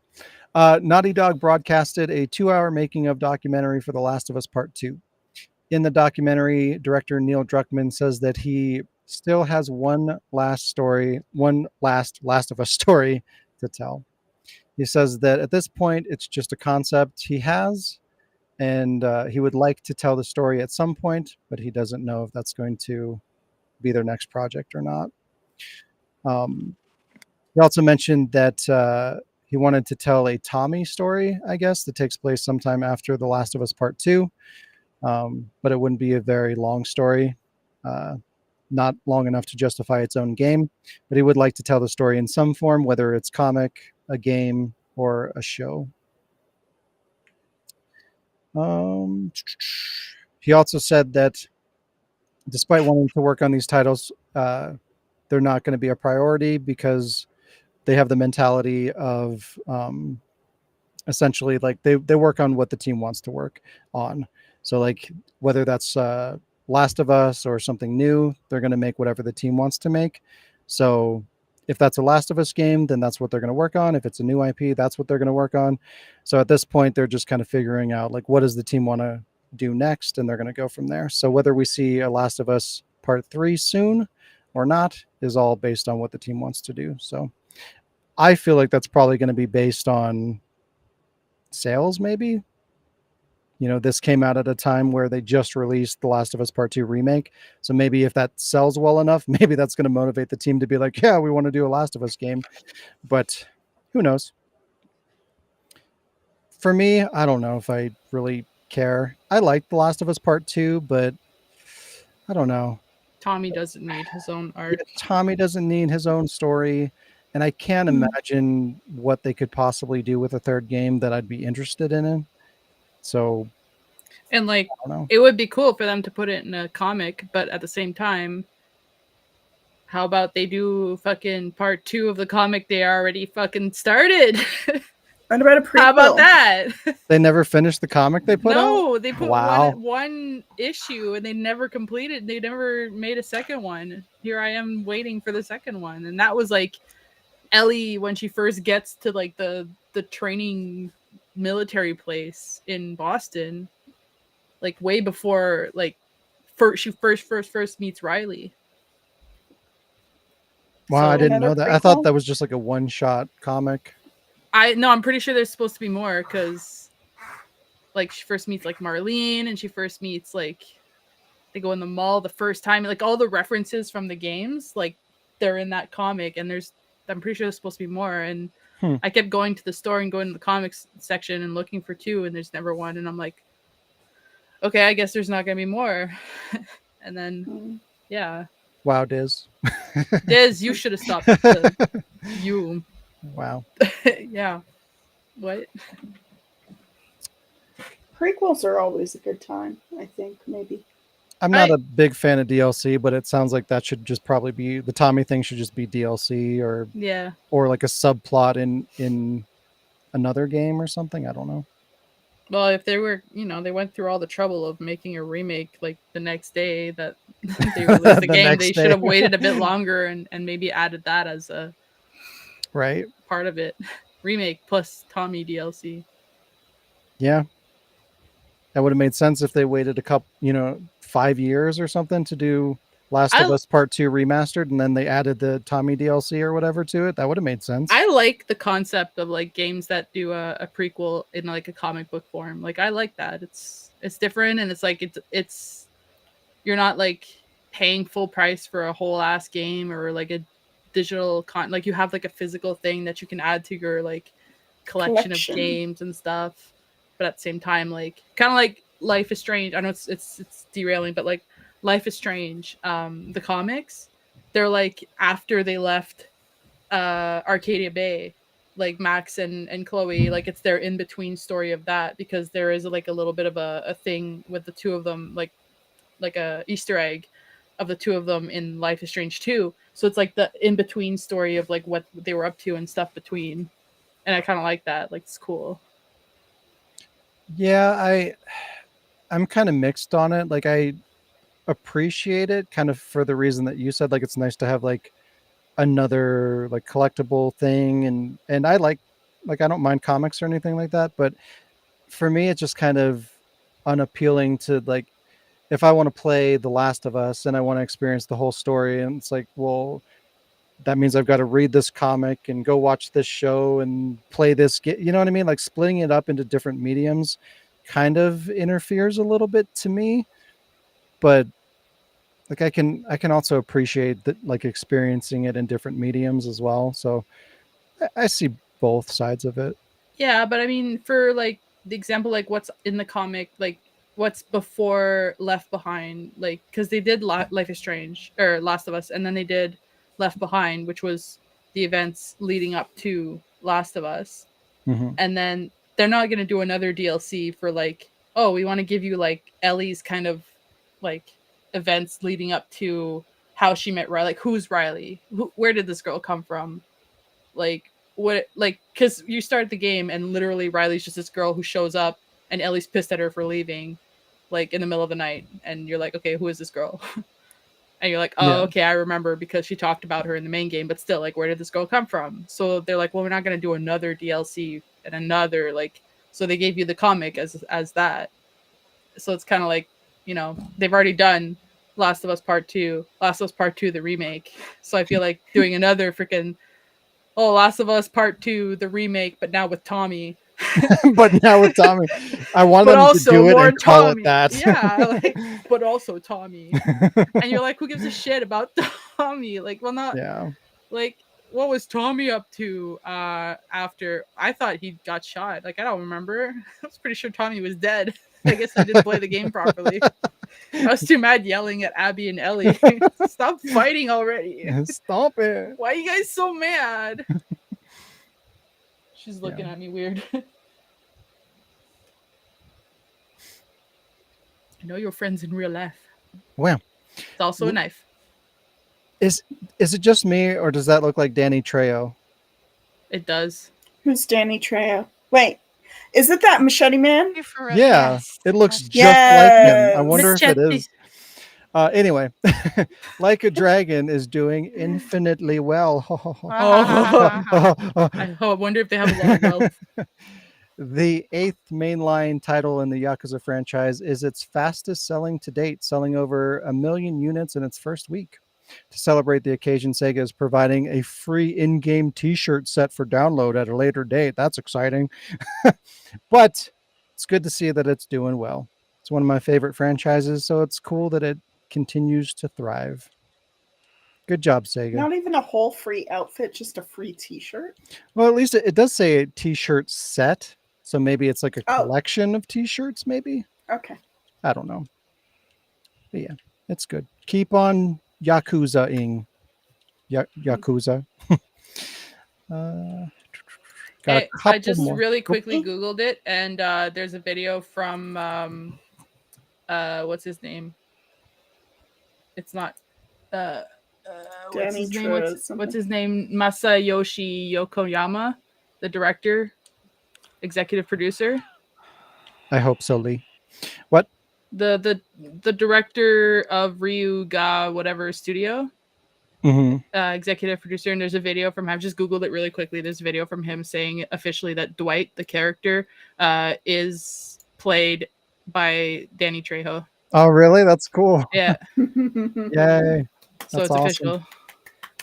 He has one of those faces. Yeah. Yeah. He's so wrinkled. He has It's like machete. typecast going right. Like he just knew how to kind of. He is the uncle in the Spy Kids.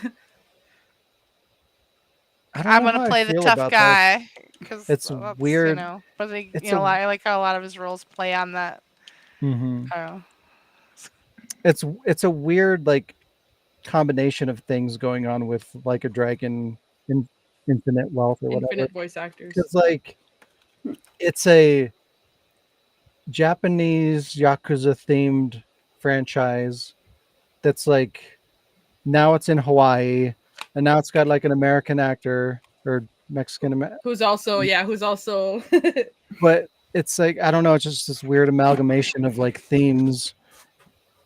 I don't know, and now it's like getting so streamlined that it's getting cameos from actors, and it's just weird.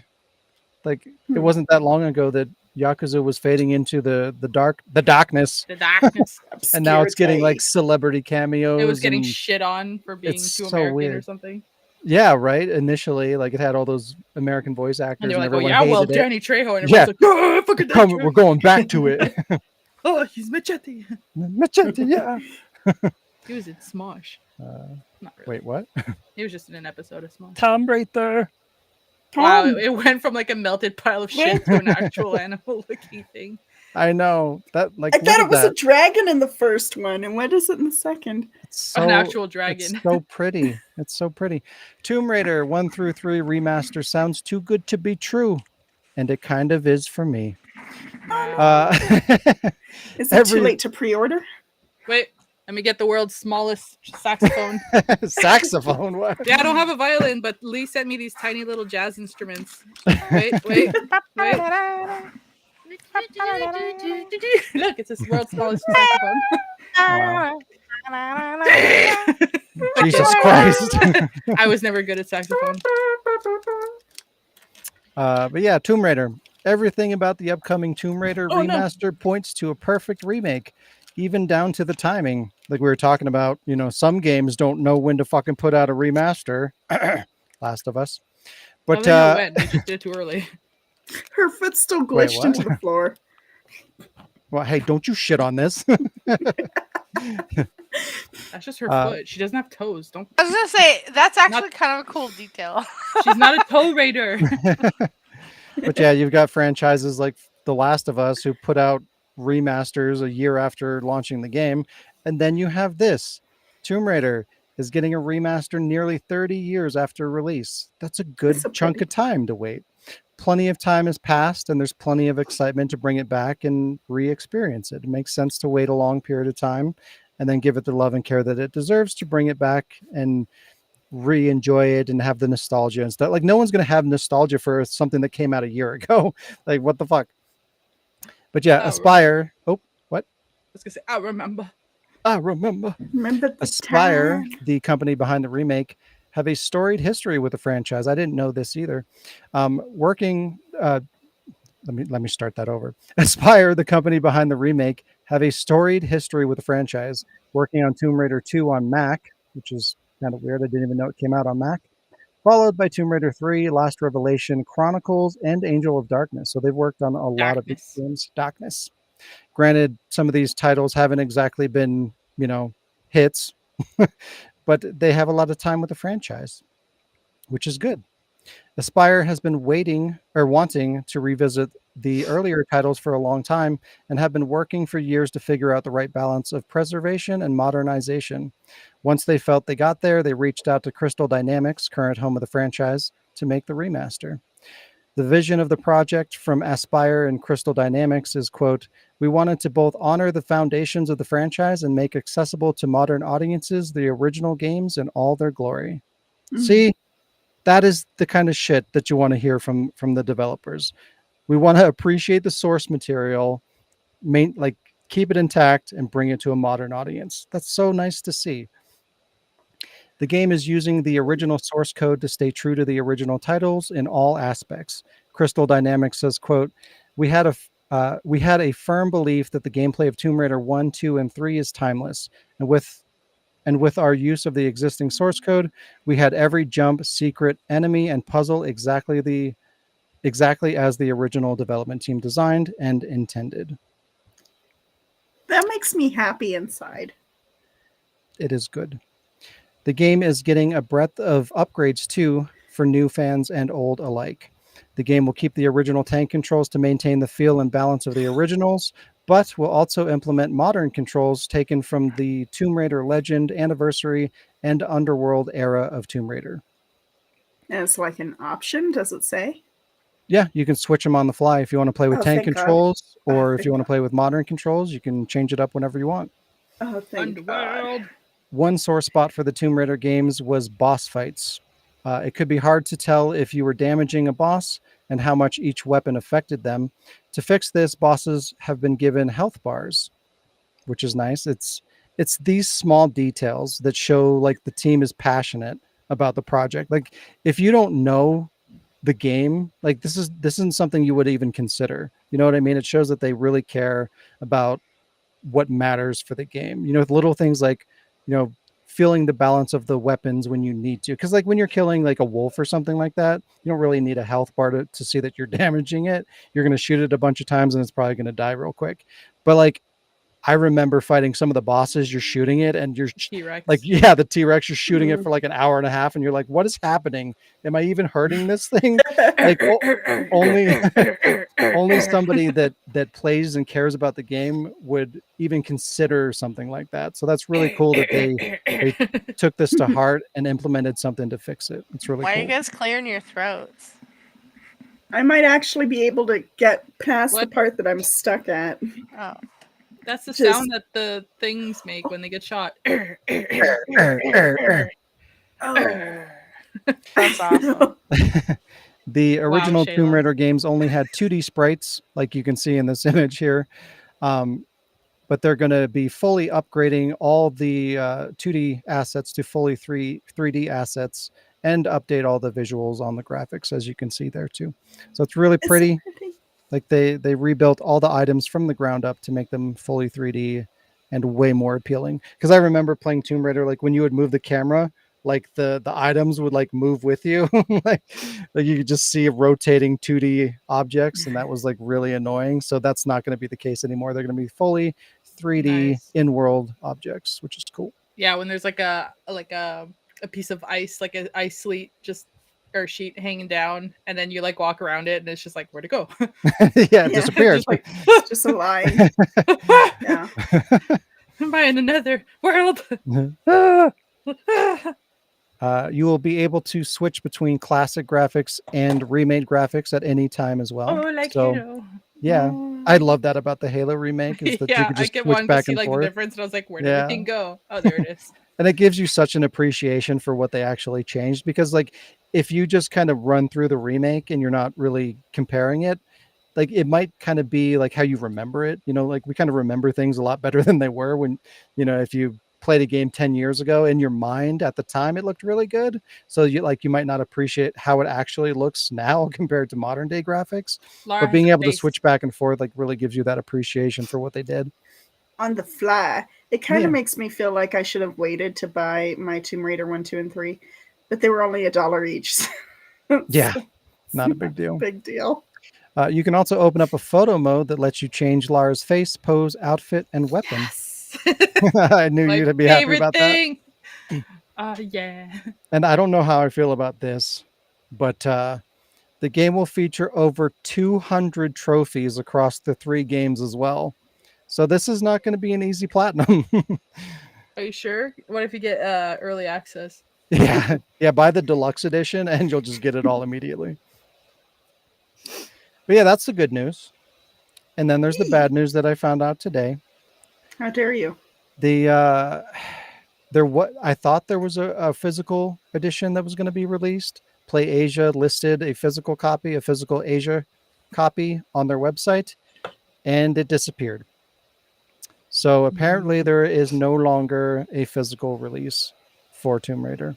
I'm sure there would be. So find it. I looked around a little bit, and in a recent interview, Aspire's director of product was asked about a physical release, and all he said was that there's no official announcement. So he didn't say no, which is good. So there is a chance that it might happen down the road, but I feel like it's going to be completely based on sales. Like if this game doesn't do well enough, I don't think they're going to invest in producing physical discs.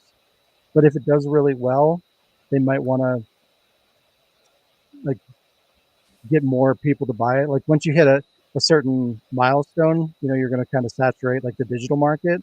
So like at that point, they might consider like, hey, let's do a physical run and then get more people through that. But I feel like that's going to be really the only way that it's going to happen. And I don't know, like I know that Tomb Raider is a big franchise, but I don't know how well this is going to do. I know, Jazz, you think it's going to do really well, but remasters aren't huge money makers. So I don't know. It just depends on what their projections are in terms of sales. Like if they have low enough projected sales goals, then maybe, but that's typically not the case. Usually companies are going to have way too high sales expectations and they tend to get missed more often than not. And with a remaster, I feel like that's probably more likely going to be the case. Going back to the physical thing, I feel like that was probably maybe like an accidental, like premature leak kind of a thing. Probably, yeah.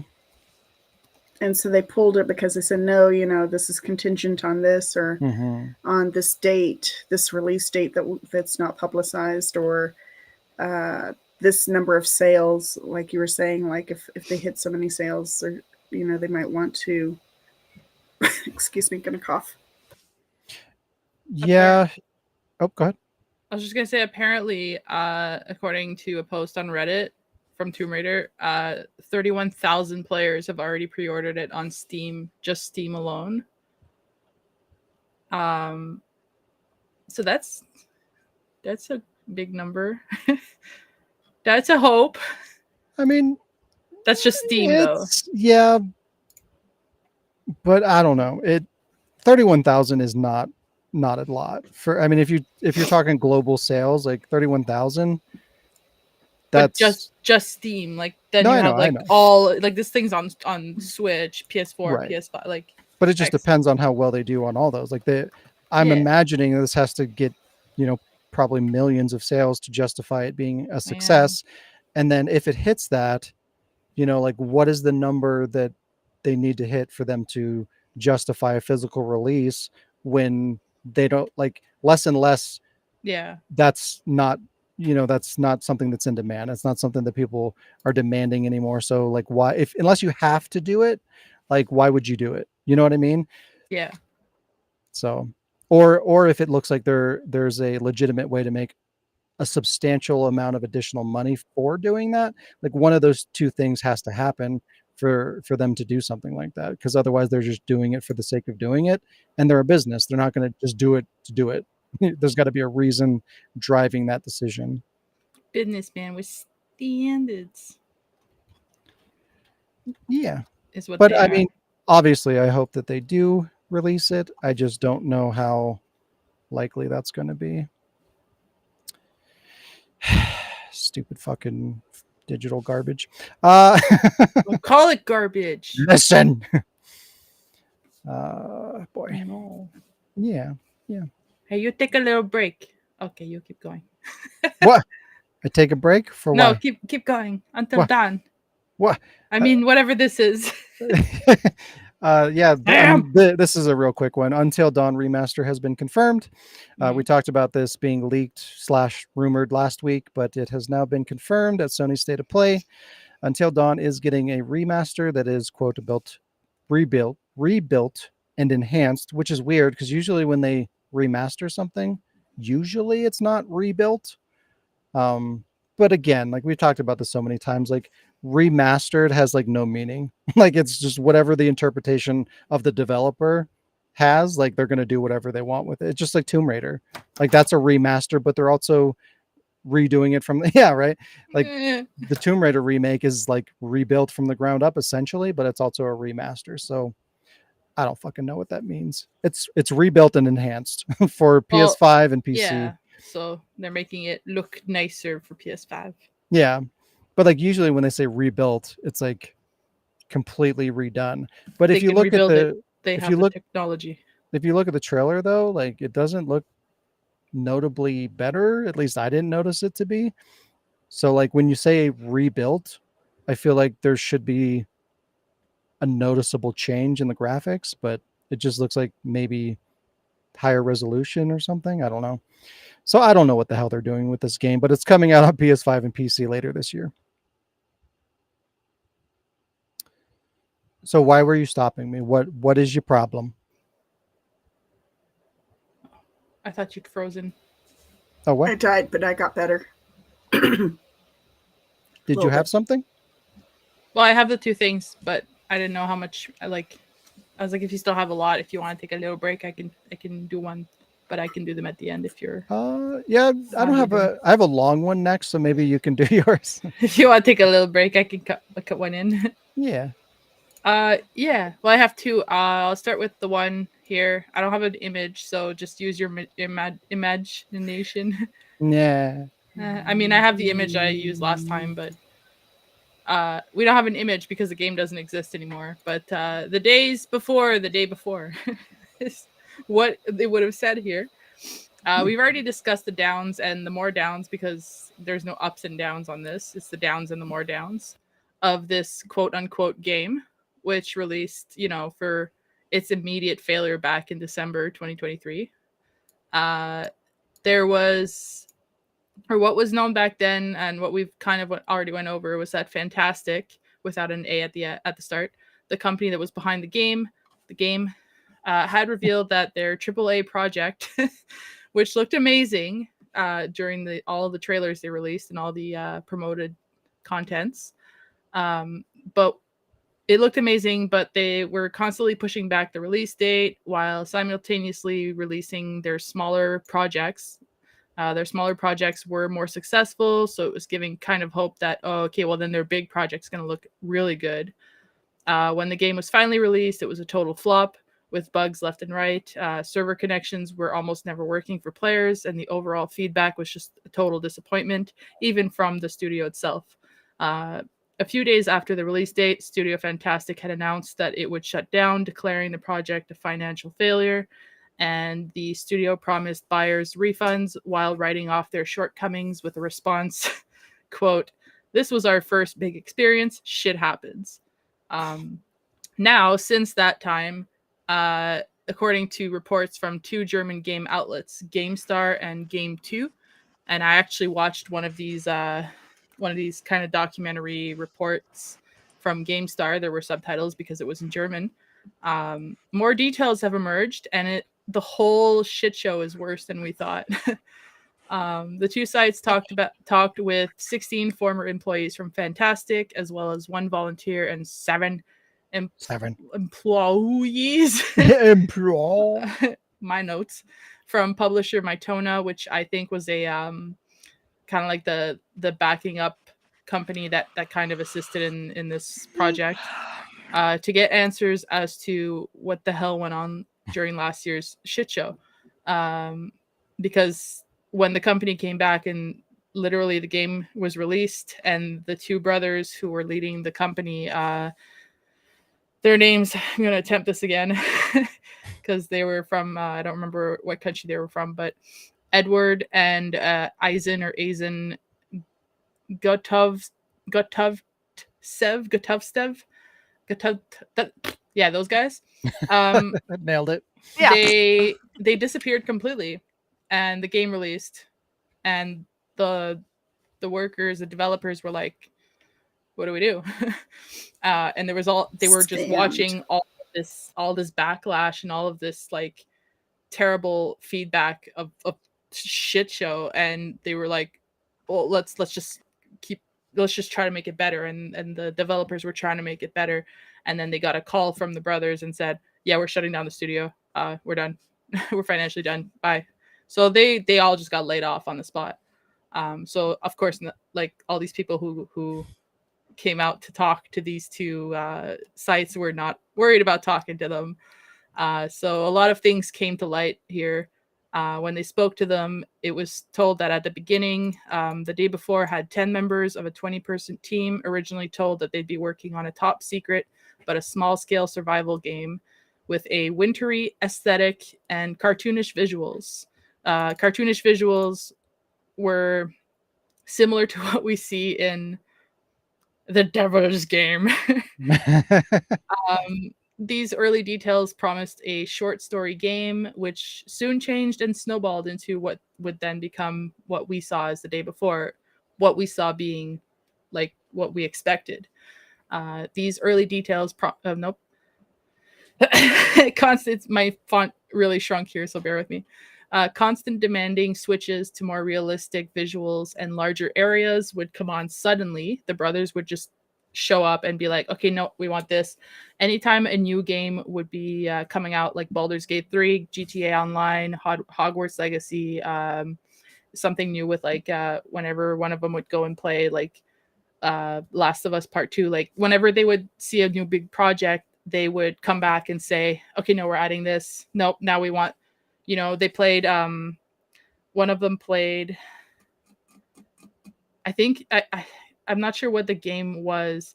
Oh, Spider-Man. They played Spider-Man, the Spider-Man game, and it was like raining and the buildings were all super, super shiny. And then they came back and said, our game has to be like, we need that. And it became so much like the developers were like, we can't. That's what, like, we went from cartoonish to this. We can't. Remember, there's 10 people working on this project. And they would attract people working on these silly little like kind of like game apps, like phone mobile games. And then if they did good on this, then they'd be like, okay, well, you passed, now you get to work on this project instead. So nobody knew what they were working on anymore. So yeah, they would suddenly want larger areas, more realistic visuals. This would bring a lot of issues. The site sources said that much of the development team was disappointed by the changes because they were really happy with what it originally was, a nice cartoonish story-based game, like a survival game. And it was really nice. They were enjoying that. The public caught wind of the new project, and management at Fantastic leaned in on chasing the industry's trends. So like I mentioned, anytime a big game came out, like Baldur's Gate, they were constantly on the fly changes that were being made to match stuff like those big games, which is a lot on the developers. Wow. They were, yeah, and it was so frequent, like the changes were so frequent that essentially 3 versions of the day before, there were 3 versions of the day before during its development that were all completely different. On top of that, the company had unrealistic deadlines, overpromises, and unreasonable demands, said to all stem from the founders, the 2 brothers. Some of the sources said that the company would refer to the team as a big family, just to turn around and put pressure on the staff with spontaneous firings. These firings were often used as means to motivate the team.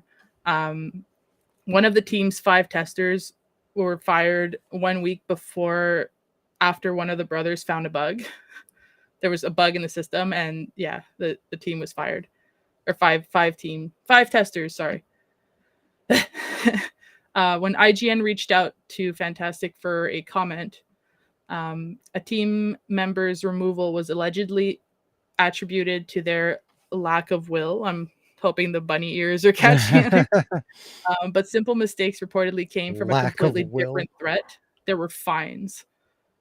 Sources report, or Sours reported instance. I love typing and then reading my own thing.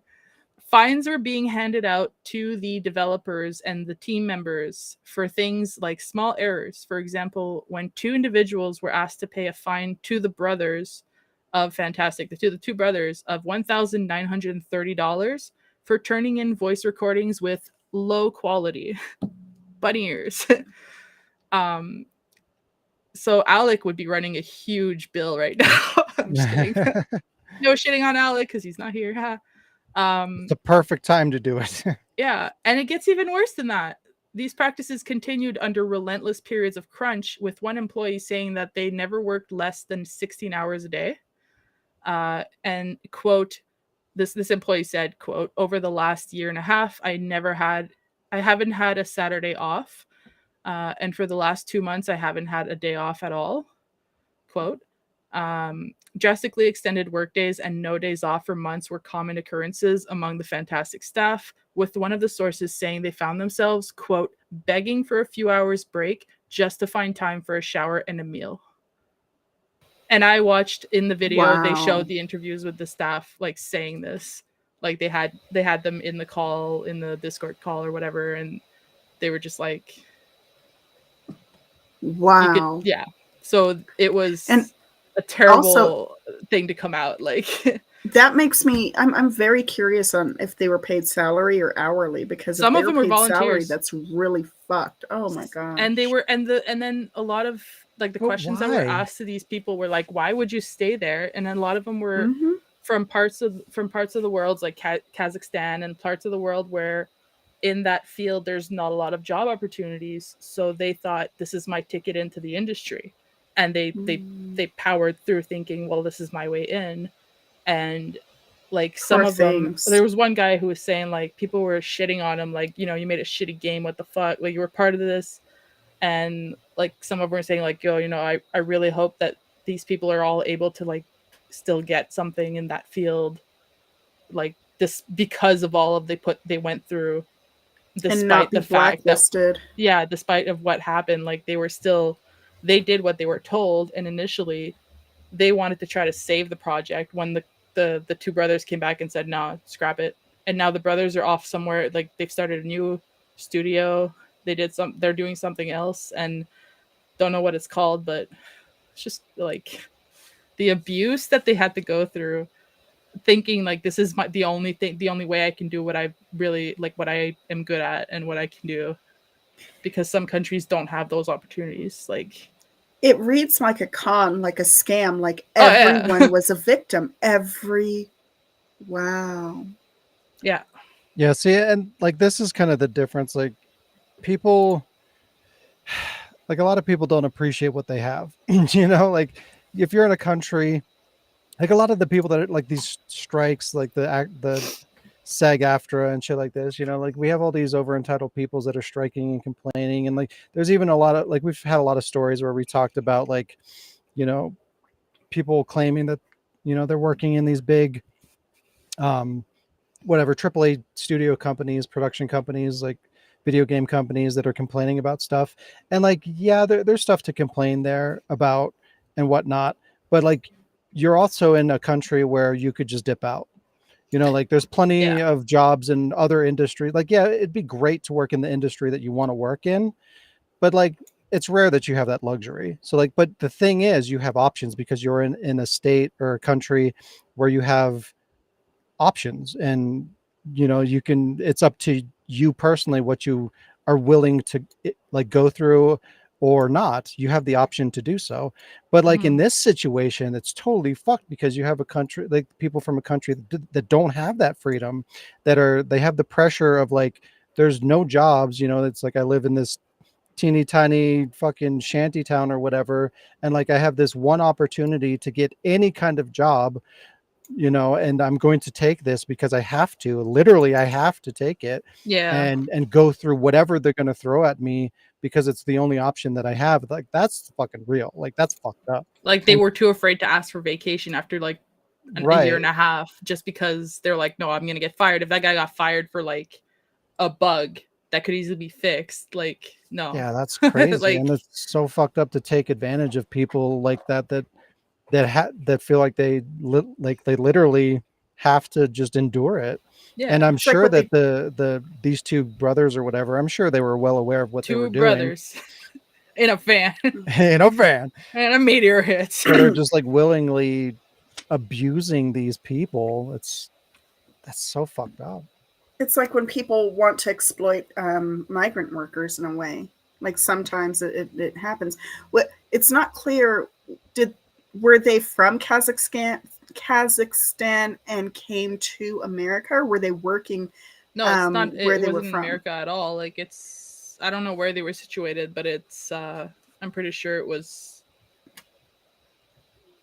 Yeah. I don't remember. It was hard to tell because the people who were doing the video were German, so Mm. like I was reading the subtitles while trying to like the people who were talking in English but with an accent. The brothers are from somewhere else. They're not German, so I was like. So I was just getting the information rather than like where everybody is and all that shit. Yeah. But like the brothers are still out there, and like to me, like if you have that many people coming forward and what's like, I feel like there They're should be still- repercussion. Like They're out there like they're at large. Like, they're out there, man. I mean, they've abused like people who were under their employment. That there should be repercussions, but yeah. unfortunately there won't be, and they're probably going to do it again. I mean, you know, I would hope that they could have some sort of lawsuit or whatever. Who knows what the laws would allow? But I'm right there with you. Where yeah, they were abused, and I've been in a work situation where like you're literally like gaslit and like literally in a situation where you are afraid to even, you know, like go home when you're sick. You're literally afraid to you know that you are disposable, and being thrown crap thing on crap thing on crap thing. Yeah, that's like Um, what we Yeah, no, I mean, I've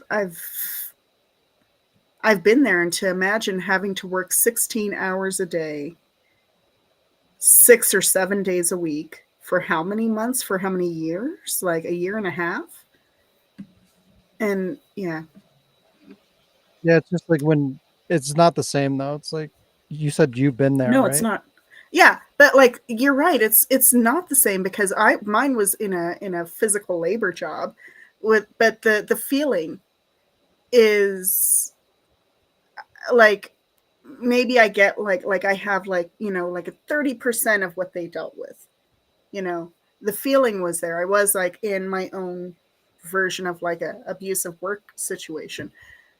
But you're right. It's not the same, but like I can kind of, feel it. Yeah, this is like exactly what I'm talking about in terms of like coddling people. Like nothing, Right. like I understand what you're saying, but like there's a lot of people out there, like some of the stories that we've read about, other like local, not local, but developers in the US, developers in Japan that actually have options and freedoms that others don't, that are complaining more Crazy vocally than the people that and are free. literally getting tortured over this shit. But it's like Hmm. we're creating people like that by coddling them because they think their life is so hard and difficult because they come up against the most minuscule obstacles. Like that's why I complain about this stuff so much. It's like people need to understand, like, your situation isn't as bad as you fucking think it is. There's a saying for that. What's First that? world problems. Exactly, right? Yeah. Okay. So like when you're If in the you're, first world and you're complaining Should more have about the called people first. in the third world places, like I have very little sympathy for you because like you've got it way better than you realize, and you need to realize that like you like people make the biggest I, deals out of the like most of the people that are so vocal about these dumb things are probably living relatively comfortable lives, but and if that's you're, why Yeah. they're complaining about these things because like they don't have any real problems to complain about, so they see these things that they perceive as problems and they're not. if you're saying, that I'm one of those people who is coddled or that my situation wasn't that great, I will say three things.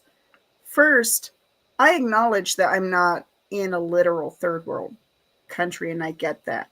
Number two, I was not, however, necessarily in a great place. I was making minimum wage for like 3 years in some heckin' circumstances, which number three we could discuss later. Like,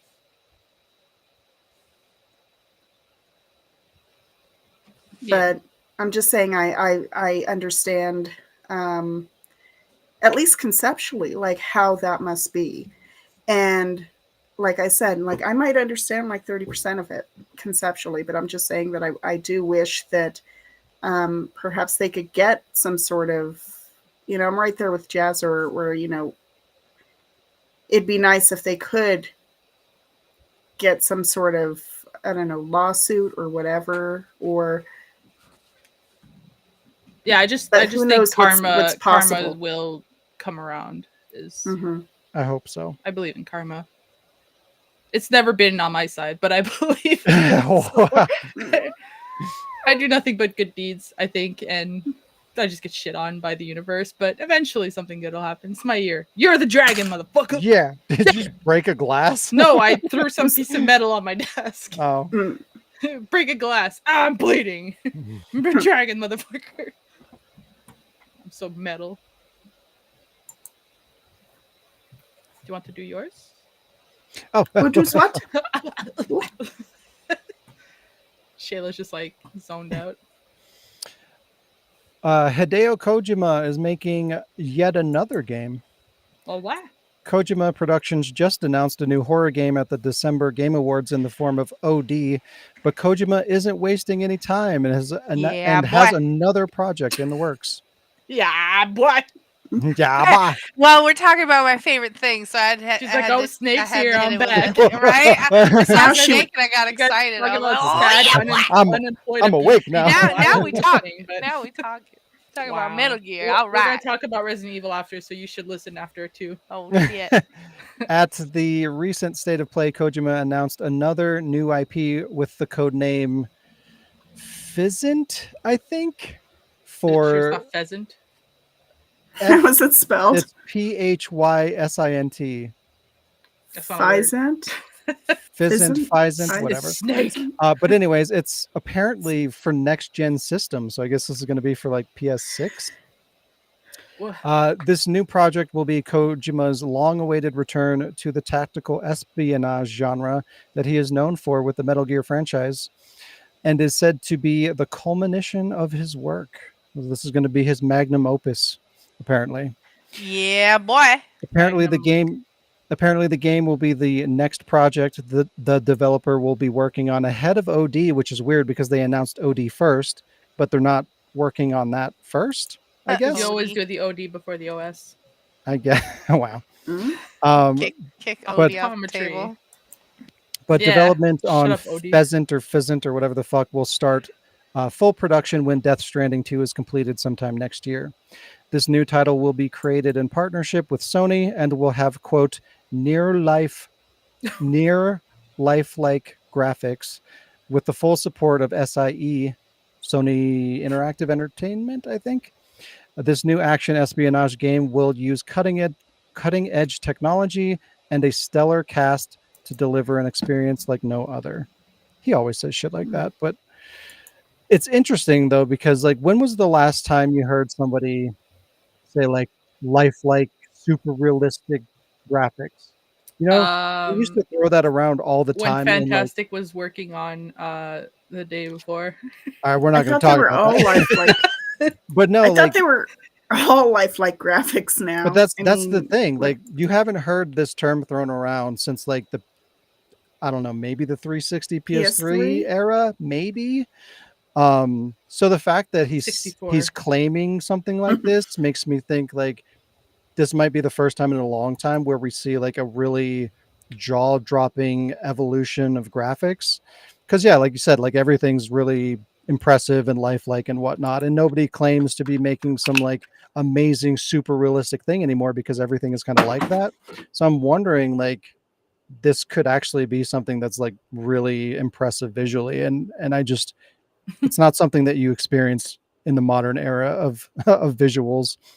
Everything just kind of is. Nothing's like mind-blowingly impressive visually. So I wonder what's going to happen with this game. It's very intriguing. But yeah, there you go, Shayla. There's a new Metal Gear Solid Yay! ish Metal game Gear coming out Spy. from Kojima. I'm Metal Spy excited for Solid. everything that's like coming from him. I don't know. Whoa. It's never boring. I don't know. It's always something unique and interesting. So I'm all for it. Yep. He's doing all the things that Konami cannot. He's Yes. making a Metal Gear game. He's making a Silent Hill game. Well, Mhm. I mean a horror game. I don't know that it's going to be Silent Hill-ish, but I feel like whatever OD is going to be like his Well, like vision to a degree of what he wanted to do with Silent Hills is what I'm hoping he's doing. yeah, because And if he's the director that he has on board Jordan Peele. Yeah, Jordan Mm-hmm. Peele. I really enjoy his movies, so I'm pretty hyped about what they're gonna Yeah. make. I just think that's hilarious that he's going to out Konami. Yeah. Good job, Kojima. of Get your wankers. vengeance. You Kojima. deserve it. I believe Get your in him. revengeance. Get your revengeance. All right, and then I got a couple more real quick ones to burn through real fast, and then Jazz has one, and then we'll wrap up because this has been a lot of news, Yeah, and it's been and a long. you know what? The GAM could always be Lethal Company. Well, we're not going to stream that on the podcast, but What? True. But you know, what's the GAM? But yeah, so we got Resident Evil 4 is getting a gold edition on February 9th, and physical version is only in Europe. It's Leon's hair that's gold. So yeah, It's the gonna physical version comes out in March, so it's going to come a month later than the digital version. I mean, I guess yay that it's at least getting a physical version, but why? What is wrong with America? Why do we not want physical things? What is the Because problem? you blow them up. But yeah, that's coming. Silent Hill 2 remake was finally shown again at the State of Play, and it was very underwhelming. Uh, the more I see of James, the less I like of his new design. Honestly, like I know he's very memeable with his ugly faces floating around the internet, but I kind of overlook that because like the more realistic you make a face, the more easy it is to make an ugly looking character, because they emote more, so they have more like awkward looking expressions sometimes if you Awkward. take a screenshot of it. So I was just like, okay, well, the graphics look nice. James is kind of so. We'll see. We'll wait and see a little bit more of him. But I don't know. Just the more I see of him, the more I feel like his character design just doesn't really work. Sure, a little bit more combat, and it looks, I don't know, mediocre at best. The sound design is kind of shitty. The like shooting the weapons and stuff is very underwhelming. The combat just doesn't look good. It looks very, I don't know, kind of wonky. And Bloober Team is not known for doing combat. So I don't know. I feel like the combat's not going to be very good, which is not great. And then still, we've been waiting and waiting and waiting for more information on Silent Hill 2, mainly for a release window, and still nothing. No fucking release date still. I don't know what the hell Konami's doing, but it's not good. This is for Alec. Yeah, They're because Konami. yeah, they're re-murdering Silent Hill all over again. Speaking of which, they also showed Silent Hill the short message the for the first horror. time, and it looks terrible. So it looks like it gives me vibes of Ascension, and that's not good. Ass tension. So I don't know what it looks like. It's like a first-person walking sim. I'm not really sure. But they showed the trailer revealing the gameplay, and they launched it simultaneously. It's free to play. You can download it for free if you want to check it out. I'm going to do that probably next week, and I'll report back. And I don't expect good things, but I'll give it a chance. I watched Ascension, or am watching Ascension, so I've been through worse. And then they showed more of Stellar Blade, which looks really, really good. Visually, combat looks really good. It looks like it's going to have more story and more cinematics than I was expecting. They showed a lot of like cutscenes, and it seems like there's a lot more going on with the story than you would expect for like the typical character action game. So that's kind of cool to see. And how about this? Multiple outfits. So if you were one of the people that got offended by the outfit, you can change the outfit, so you can calm down. Oh, they should just cancel the game. Yeah, just cancel it.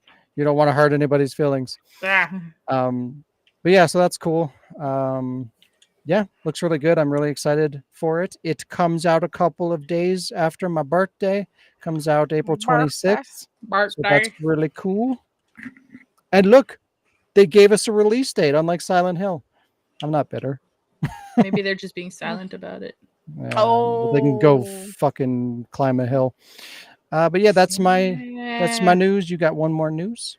Yeah, it's not as much news as it's like as Sean knows, we were playing a game yesterday, and I was randomly looking at like my news feed on my phone, and I read one of the titles, and we both laughed a lot. More people are using Steam to read the Bible than they are to play Resident Evil Reverse. What? Okay, so you know how like Reverse, just like I can't remember what the one that came out with RE3 remake, but Resistance. Reverse, yeah. So Reverse came out like attached to a game similar to that. So you know when your cat or your dog takes a shit and there's that lingering smell? Well, in this case, the shit is Village and the lingering smell is Resident Evil Reverse. Yeah. And the numbers prove it. So sure, in this game, like we've all heard, we've all talked about this game. A little recap. Sure, you can play as heroes and villains from the series, like Leon, Nemesis, and sure, the maps, they're modeled after some of our favorite locations, some of our favorite. But even though Resident Evil has been moving towards a more action-oriented direction, it still lives and dies by It's carefully managed pace, and it needs a writer, and it needs a good story. It needs an ever-present designer, and to be there to deploy tensions, scares, jump scares, horror, survival horror aspects. No, you got to patch that shit out. Didn't you hear? Your hand, you cut your hand, you got to spray your hand comes back, Ethan. And then frantic moments of panic and shooting in panic. In equal rhythmic measure. Some of the words are repeating, so I'm trying to figure out which ones. You take away the structure, and it's not Resident Evil. This is one of the reasons Resident Evil multiplayer has so far always failed. The spontaneity, I wrote it, can't read it, and completely player-driven nature of any total online game is contrary to everything for which Resident Evil as a concept and an experience stands. So that all aside, as of this Thursday, February 1st, Resident Evil Reverse has precisely 4 players on Steam. Yikes. 4 player.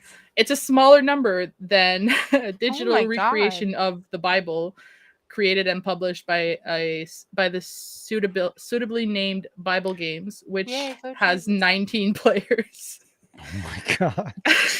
Wow. So as much as I enjoyed playing like Operation Raccoon City, I do understand that from what I've seen and what I've heard, and based on what Resident Evil was like originally and what it was meant to be, what it was loved to be, like what it was, what it is, what it's supposed to be loved for, we're not likely to see a good online experience in the RE universe like we did with Resident Evil Outbreak. And that's coming from me, as I'm not a fan of Resident Evil Outbreak, but I do recognize it for what it was, which is, it was a good part of the series. It wasn't garbage. It was an experience that you could play as part of somebody surviving in the city. Like, it was a survival horror Resident Evil game, and it had an online thing, which was a success. And we have not seen that since.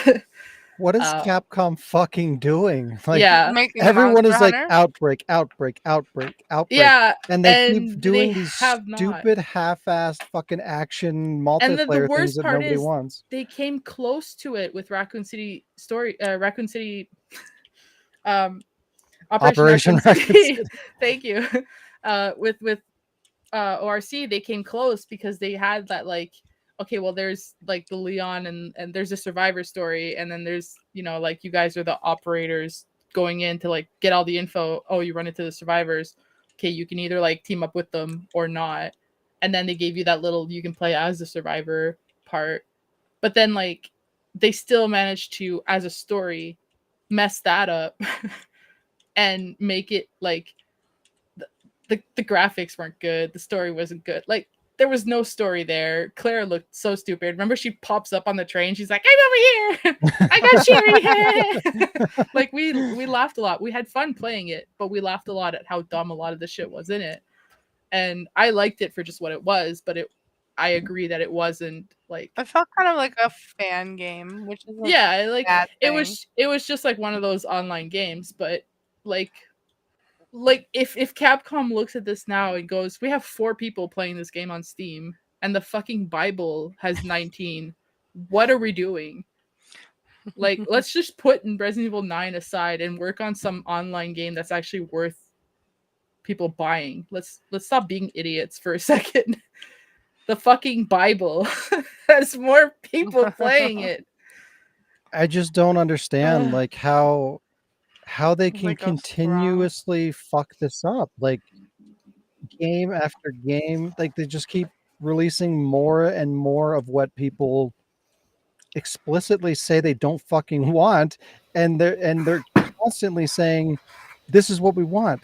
Like, there's the ambassador program, like Resident Evil has this ambassador like fan club thing and Capcom creator community. So like Capcom is in the shit with the fans to a degree. Like, there's an open dialogue with the fan base, and at this point, like, the Resident Evil community has never been larger than it is today, which is sad to me because like Resident Evil hasn't been shittier than now more than ever. So like but like you have more discourse and communication and attention on the franchise than you've ever had, and they're openly telling you, hey, Capcom, this is what we want, yet they just keep putting out more and more of the same bullshit that just does not sell, that everyone says they don't want.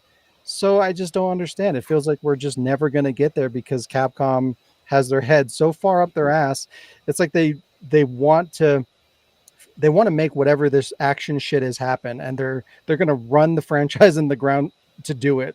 Like come Right. hell or high water, they're taking this direction regardless of what happens, and I don't understand why. It makes no sense. It's giving Death of the Salesman, if anyone's ever read that classic literature, but like they're working on an outdated, it feels like they're working on this outdated model, and like you said, they're still trying to like force it into like the square peg into the triangle hole, trying to force it, and yeah, I it's actually don't stupid, but remember they're Death of the Salesman. so gosh, this We don't have time to get into Death of a Salesman. I'm sorry. But anyway, no, I mean like they're working with an outdated model. Long story short, they're working with this this idea that would have worked, and it's proven that it doesn't. Repeatedly. Yeah, It's just crazy. somebody higher up, guaranteed somebody higher up is just stubborn as shit and is not listening to anybody else in the company that says no, I think we should maybe like, hey, look at these, look at our numbers, look at our metrics, maybe pivot, and Pivot. and they're just guaranteed it's some singular higher up or some small little like one or two or three like higher ups that just are not listening. It's funny because when you said Death of a Salesman, my brain thought Death of a Merchant, and I'm like, oh my god, that's a cool title right there. That's amazing. Oh, you shot me. It's just like it's so asinine. It just like no matter how you look at it, whether it's from the perspective of the fan base or from a business perspective, it just makes no sense what the hell they're doing. I don't understand who is steering that ship in this direction that is good for nobody. It's not good for the business. It's not good for the fans. They're just like, we're going to sail straight into this wall. Sail. I don't give a fuck what anybody says. We're crashing. We're going to crash. I want to crash. We're crashing. It reminds me of how some of the worst movies get greenlit, and I can't think of anything like a big title right now, an A-list title, but like think of the worst movie that had like big actors behind it, Titanic. and you're wondering, huh? Titanic. It had big actors. No, the worst movie. Oh, Twilight. I didn't have big actors. Never mind. But anyways, I don't know where we're going. I'm going with like, how did this thing get greenlit? How did it pass through all these layers of different departments and stuff? It's because there's somebody at the top, and nobody was like, nobody could tell them no, or nobody bothered to tell them no, or I feel like it's just like just a couple of people who are just stubborn and not listening to anybody else. But that's the thing. It's like, this isn't some shitty indie dev with a handful of an audience. Yeah, We're this talking isn't Konami. We're talking fucking tens of millions of dollars wrapped up in this franchise. Fucking a huge fan base, and money on the line. Like, what the fuck? How is this not front and center? How is this not being prioritized? This can't be in the hands of one or two people. The shareholders have to be aware of this piece of Capcom that has this potential of revenue. How I just don't, it makes no sense to me that this is a thing. Like, it's not an individual, it's a group of people that are just like not paying attention or something. I don't, Also, it's the Bible stupid. It's the dumbest shit ever. that has 15 more players than Reverse. And you think that they You would know be what? prioritizing this franchise, given that it almost fucking died not long ago, and they somehow pulled a miracle and revived it up into its largest popularity that it's ever Clear. seen in its existence, and no Oh, one is paying attention to I what's figured it happening out. here. I just don't I understand. figured it out. You know who's working on these online multiplayer games at Capcom? Did you Google it? Carlos. Oh. Keeps fucking up all these things. What a fuck He's up. So useless. I wouldn't be surprised if, like, those 4 players, like 1 or 2 or all of them, weren't actually playing the game. They just accidentally opened up the wrong. Two of them are bots. They got Well, you know, lost. you ever like accidentally open up the wrong game on Steam or whatever? Like, you know, He maybe was scared. they were going for Revelations and they accidentally opened up Steam and they're like, oh shit, what is this? You know, Lee, Sean was I scared. did have excitement in Resident Evil 4 remake, but even that has problems. Yeah, Ashley. You know, But you it's love- ironic. It's ironic to me that Ashley is actually one of the things that they did better somehow. Really? Do we talk Probably about they the had so much demolition ball hate. again? probably they had Listen. so much Are we hate going to that they talk had about to the do something. demolition Listen. ball? Listen.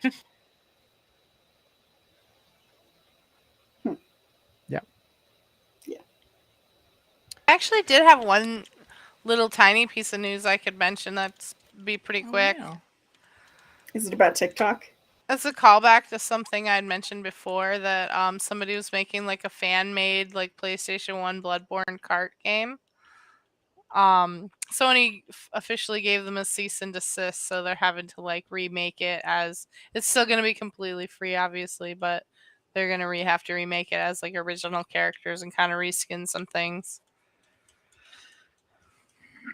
If only Nintendo would do that with Pal World. You know? Well, that's the end of this podcast. Sorry. But yeah, we ran a lot a bit long, so we're gonna skip some things and we're gonna wrap it up, and we'll do the stuff we missed this week next we'll week. do a really quick version of Who's That Motherfucker. It's Capcom right now. It's and Konami. This week's motherfucker. They're those is Capcom. motherfuckers. Yeah, and Alec because he's not here. You know what? Konami and Capcom should merge together to become the ultimate shit corporation. The world's biggest bunch of wankers. And then EA will buy them out, and then it'll be perfect. And then Disney will just buy all of them. Yeah, Disney will buy the whole video game industry and just destroy and it. then Microsoft will buy them and then be like, now we're just gonna be making games, guys, for everybody. But they're Everybody all has to get along. streaming only. Yeah, streaming only. Yeah. There you Yeah, go. and then by then global warming will kill everybody anyways, so who gives a shit? Yeah. Perfect. The perfect end. Yeah. Save the turtles. Speaking of the end, this has been episode 224. Thanks for joining us, everybody. If you enjoy the podcast or any of the content at the Ward, please learn how to read. Please consider helping us grow by sharing our content, liking the video, and subscribing. You can also support us on patreon.com/thewordproductions to get exclusive content. Have a great, when I make it, which will hopefully be soon. Have a great week, everybody. And most of these motherfuckers gonna join me on my Twitch channel in just a moment at Shay Stars. Yeah. Yeah, that. If you guys want to join us over on Shayla's channel. God, I can't speak today. If you want to join us on Shayla's channel, we're going to be streaming Lethal Company. Uh-oh. I lost you guys.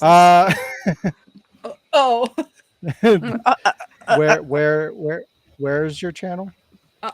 Shay Stars. Twitch TV /Shay Stars. Who calls it Twitch TV anymore? I don't know. Join us over on Justin TV. It is the actual address. Who is Twitch.tv /Shay Stars. That's how you get to the channel. Have some gravy. Have a Merry Christmas, everybody. Yeah, Happy New Year Friday. We'll see you next time. Merry Christmas. Bye-bye. Yeah. Okay. So, can we add?